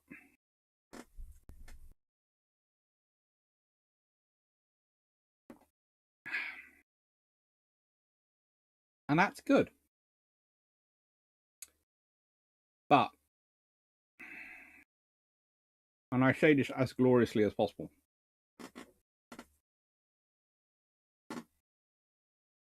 they also have a lot of problems with their Night Fighting Doctrine. Some of the early assumptions do go wrong. Some of the early assumptions don't work. And when we were discussing the concept of the Japanese versus the Royal Navy, and i.e. this sort of Operation Sea of what might have been, you really do end up in a, well, what happens scenario. This one, of course, classically, there is a night strike which is launched. it goes to the reconnaissance aircraft. The bearings get mixed up and they don't go the right way, and they don't hit what would probably be the two carriers out on their own. If they had, the question then becomes, what does it turn up? The Japanese don't launch a night carrier strike. They don't have the pilots or the aircraft. They can't do that. So the Royal Navy could conceivably recover its aircraft, maybe launch a second strike. If they think there's more carriers out there, if they think they've sunk enough, they might withdraw. How do the Japanese respond? It becomes very interesting. If the Japanese respond by sending ships to go out there and find fire, if they respond by passing on and not noticing they've lost ships because they're all operating under radio silence, then then the next day they find we've lost two carriers. And the reason why I think the Japanese would lose two carriers is, don't take this the wrong way, they're big freaking wooden flight decks. And Japanese damage control is not necessarily always the best. So I think between torpedoes and considering their own ability to engage in 1941 and 1942 in night operations, in terms of air defense against enemy aircraft and all those things, I think even Royal Navy Albacores would have done a significant damage.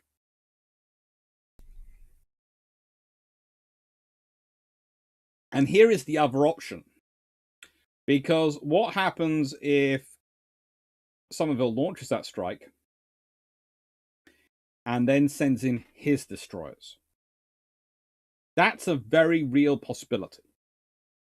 Somerville was a communications guy, but he'd worked up and spent most of his life with people like Henderson and people like Cunningham, who were destroyermen, and fighter, and in Henderson's case, destroyer and aircraft guy.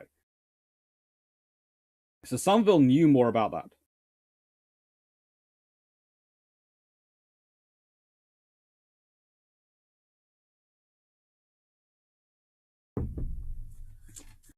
And the thing is, that could have been a very dangerous fight for the Japanese, because their long-range night fighting is based on ambush. If they manage to get the drop on their opponent, they win. And this is the point of it that when chance really enters it, because it comes down to it. If the Japanese get the drop on the British and manage to launch their long-range torpedo strike before the British realise they're there, then the Japanese probably win. But if the British get the drop on the Japanese, thanks to either radar or thanks to their own night training and night fighting doctrine, and they're in close, then it's very real possibility the British could win, because the British guns tend to be faster firing weapons than the Japanese. And at close range fights, its speed of fire, along with accuracy, of course, because you want to actually hit your target, but again, at close range, you usually do hit your target, speed of fire, which makes the difference, because there is no amount of armor which is going to protect you at that range. There is no amount of armor, especially not a destroyer. So this is the point again. And especially not the Japanese cruisers, because we've been over the fact that their armor is paper in some areas. So the fact is, it becomes a very interesting fight, because you have the two, I would say, two different philosophies on night fighting, which have emerged from some sort of similar experiences and some similar understandings. But both are based around ambush by light forces. But the Royal Navy's is based around those light forces getting close and going in for the kill. Really going in for it. And the Japanese forces are based on force preservation, long-range bombardment with torpedoes. That's why they have the torpedo reloading systems and all these things, because they're based on their standing off and launching torpedoes. So you can say one is based on a far more aggressive form of night fighting than the other, because one is a sort of standoff and engage from long range and use torpedoes to ambush, so you're expending things rather than people. And the British one is based on getting close and blasting you with guns and torpedoes at shorter range, so you get wiped out in the first go. There's no chance of you surviving. it's a different philosophy. It would be highly interesting to see it.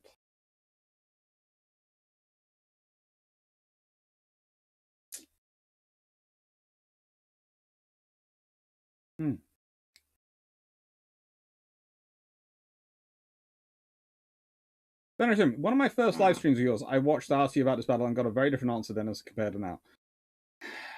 I wouldn't say you've got a different answer. You've probably got an even more nuanced answer. I was like, you think this thing is history is a continual study, and I'm always studying this one. I think the British win, and I think the British sink to destroy. My instinct would be two carriers done, and then the British withdraw, and then the Japanese go off home, because I don't think the Japanese want to lose anything. And if the natural inclination is going to be, if we've lost 2 carriers, we go away. But the thing is, if they stay and fight, if you take that as your starting point, if you say the strike's gone in, it's probably taken at least one, possibly 2 carriers. One will be sunk at least, and the other one's probably out of action, if not sunk. Then, because again, the idea of the night engagement, the bombs they would be dropping, they didn't have the fusing. By 1942, there weren't the fusing problems and the bombs that there have been in Toronto. Trust me, those have been fixed, so those bombs were going to cause damage. There wasn't the torpedo. There weren't any issue. The torpedoes worked fine. It was not going to be a good time for the Japanese at night to be caught at night. Then I think my own opinion is Nagumo would go, frick, I'm not supposed to be losing anything, and withdraw. Because if he's lost 2 carriers, he's just lost 2 of the 6 carriers. He's lost a third of his force. It's not. They don't need this force to fight in the Indian Ocean. They need this force to try and defend against American attacks in the Pacific. The Indian Ocean is a bonus area, and they're going to be getting out of that. But if they do decide to engage, it then could turn into something different. And that's the point. It could turn into something different. My instinct is probably, again, the thing is, Somerville could launch that strike. He could launch that strike with destroyers and could go aggressive, or he could pull away and then do a strike the next day, or next night. Actually, not next day. I mean next night, and sort of keep as far away and launch another strike next night and keep doing it that way. That's also a possibility. And that's a very conservative approach from Somerville. So it depends on whether you think Somerville is going to be conservative or aggressive.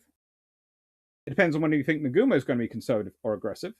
And it depends on what you think their priorities are. My argument is that Somerville's priority is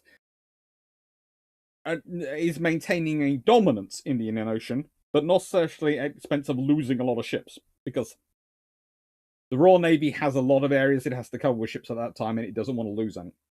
It can avoid it. The Japanese's is keeping the British occupied in the Indian Ocean and worry about the Indian Ocean, but not losing any ships because they need them to fight the Americans. So it's this difference in this positioning as to what the actual likelihood of the battle is. As I said, the odds are, in my mind, is that if they hit, it's 1 or 2 carriers sunk. At least one. If one's sunk, then the other one's damaged at least. And the Japanese withdraw. Because that's the thing which makes most sense. As quickly as possible. Because they don't want to lose anything more. At which point, Operation C begins to look very, very different from perspective. Because people go, well, the Royal Navy lost 2 heavy cruisers and HMS Eagle, and you go, yes, but the Japanese lost 2 fleet carriers.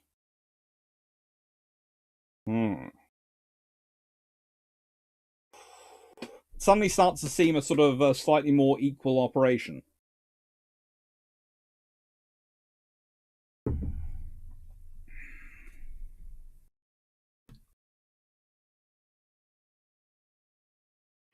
Kevin Ray, would the destroyers have gone there while it was still dark? If they'd really cranked on speed, they could possibly have got there while it was still dark.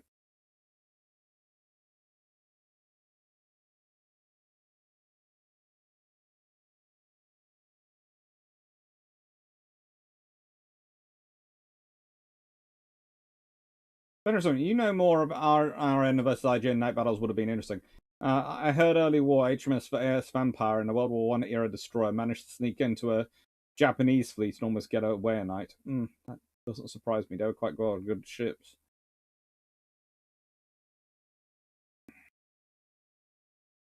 -1640, IJN CV bad damage control by Alex. Surely you know the quickest way to get large spills of petrol out of a ship, turn the ventilation on to maximum and blow the vapors out.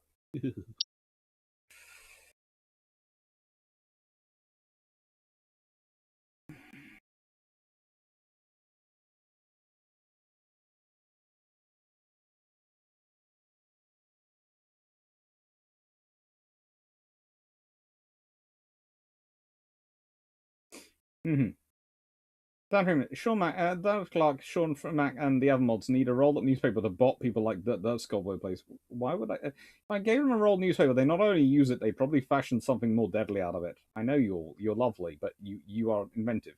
Friendly, RNZD's got the last kill on an IJN cruiser using their doctrine. Yep. Yes, you do have a newspaper apparently.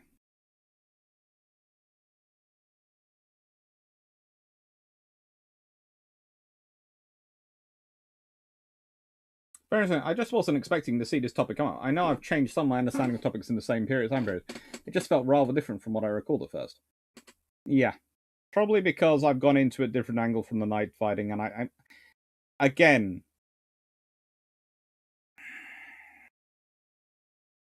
you never stop learning in history.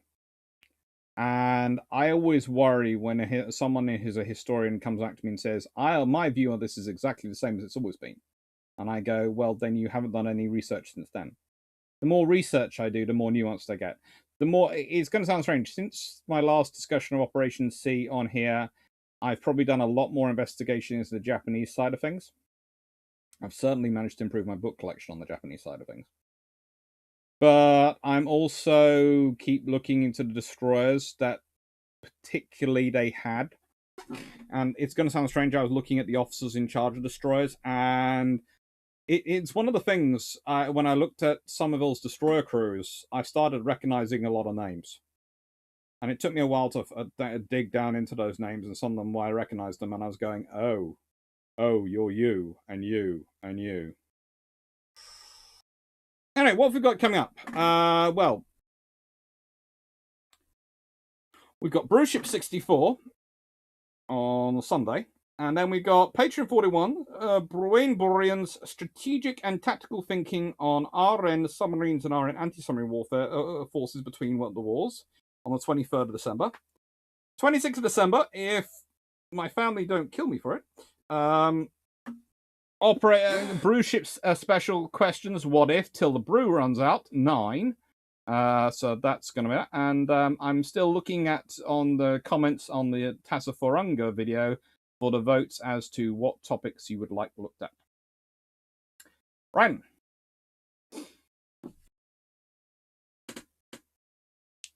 Zachary, Dr. Clarke, HMS Eagle's still in the med when she was sunk. It was HMS Hermes which was carrier lost now. Sorry, confused. Got my carriers wrong. Yeah, it's Hermes which was sunk. So again, if the Royal Navy had lost Hermes and 2, Medley, Cornwall, and Devonshire Dorsetshire were 2 good ships to lose. And frankly, they would prefer not to lose either of them. If you're going to lose a couple of heavy cruisers and an oldish, smallish carrier for 2 fleet carriers, that's probably an exchange the Royal Navy's prepared to make.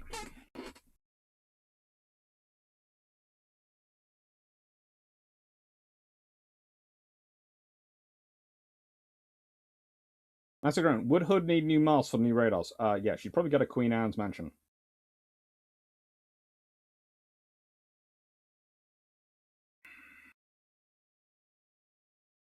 And 21st of December, we got the Challenger Expedition Long Patrol coming out. And tomorrow we should have the Long Patrol from this week is going to be coming out on the Roberts class. And I'm also recording tomorrow the Long Patrol for the 25th of December, the Royal Navy Monitors. So that's going to have all that recorded and put together.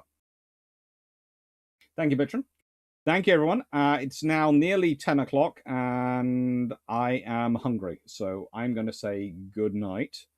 I'm going to answer any last questions, and then I'm going to go and get some food. Sandrim, you can't go yet. I still have beer to drink. I'm hungry. Sorry, Dan.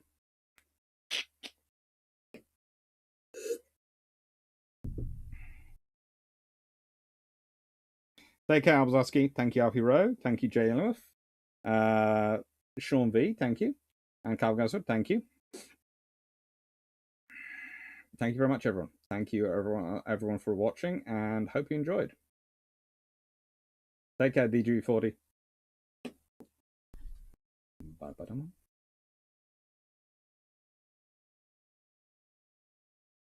I have no idea. Do you know what? The studio bit is still doing the Circle of Doom for me. So as far as I know, it's Circle of Doom. So this is what sometimes I think happens. I think it's Circle of Doom when it isn't Circle of Doom. It's YouTube on the YouTube studio section. All right. Thank you very much. Let's see. Thank you, Derpsquad. Thank you, Colin Cameron. Take care, Zachary Gherkin. Take care, Jonathan Burrow. Thank you. Thank you, Trent Lenko. Thank you, Richard Orta. Thank you, Bijon. Thank you, Rick Sava. Thank you, John Evans. Thank you, George Newman. Thank you, Bill Bolton. Tanning 640. Thank you, everyone, for watching. I hope you enjoyed, and take care. Not quite got to the 3.5 hour stage in terms of broadcasting, but, you know, hope you enjoyed it all. Thank you. Take care.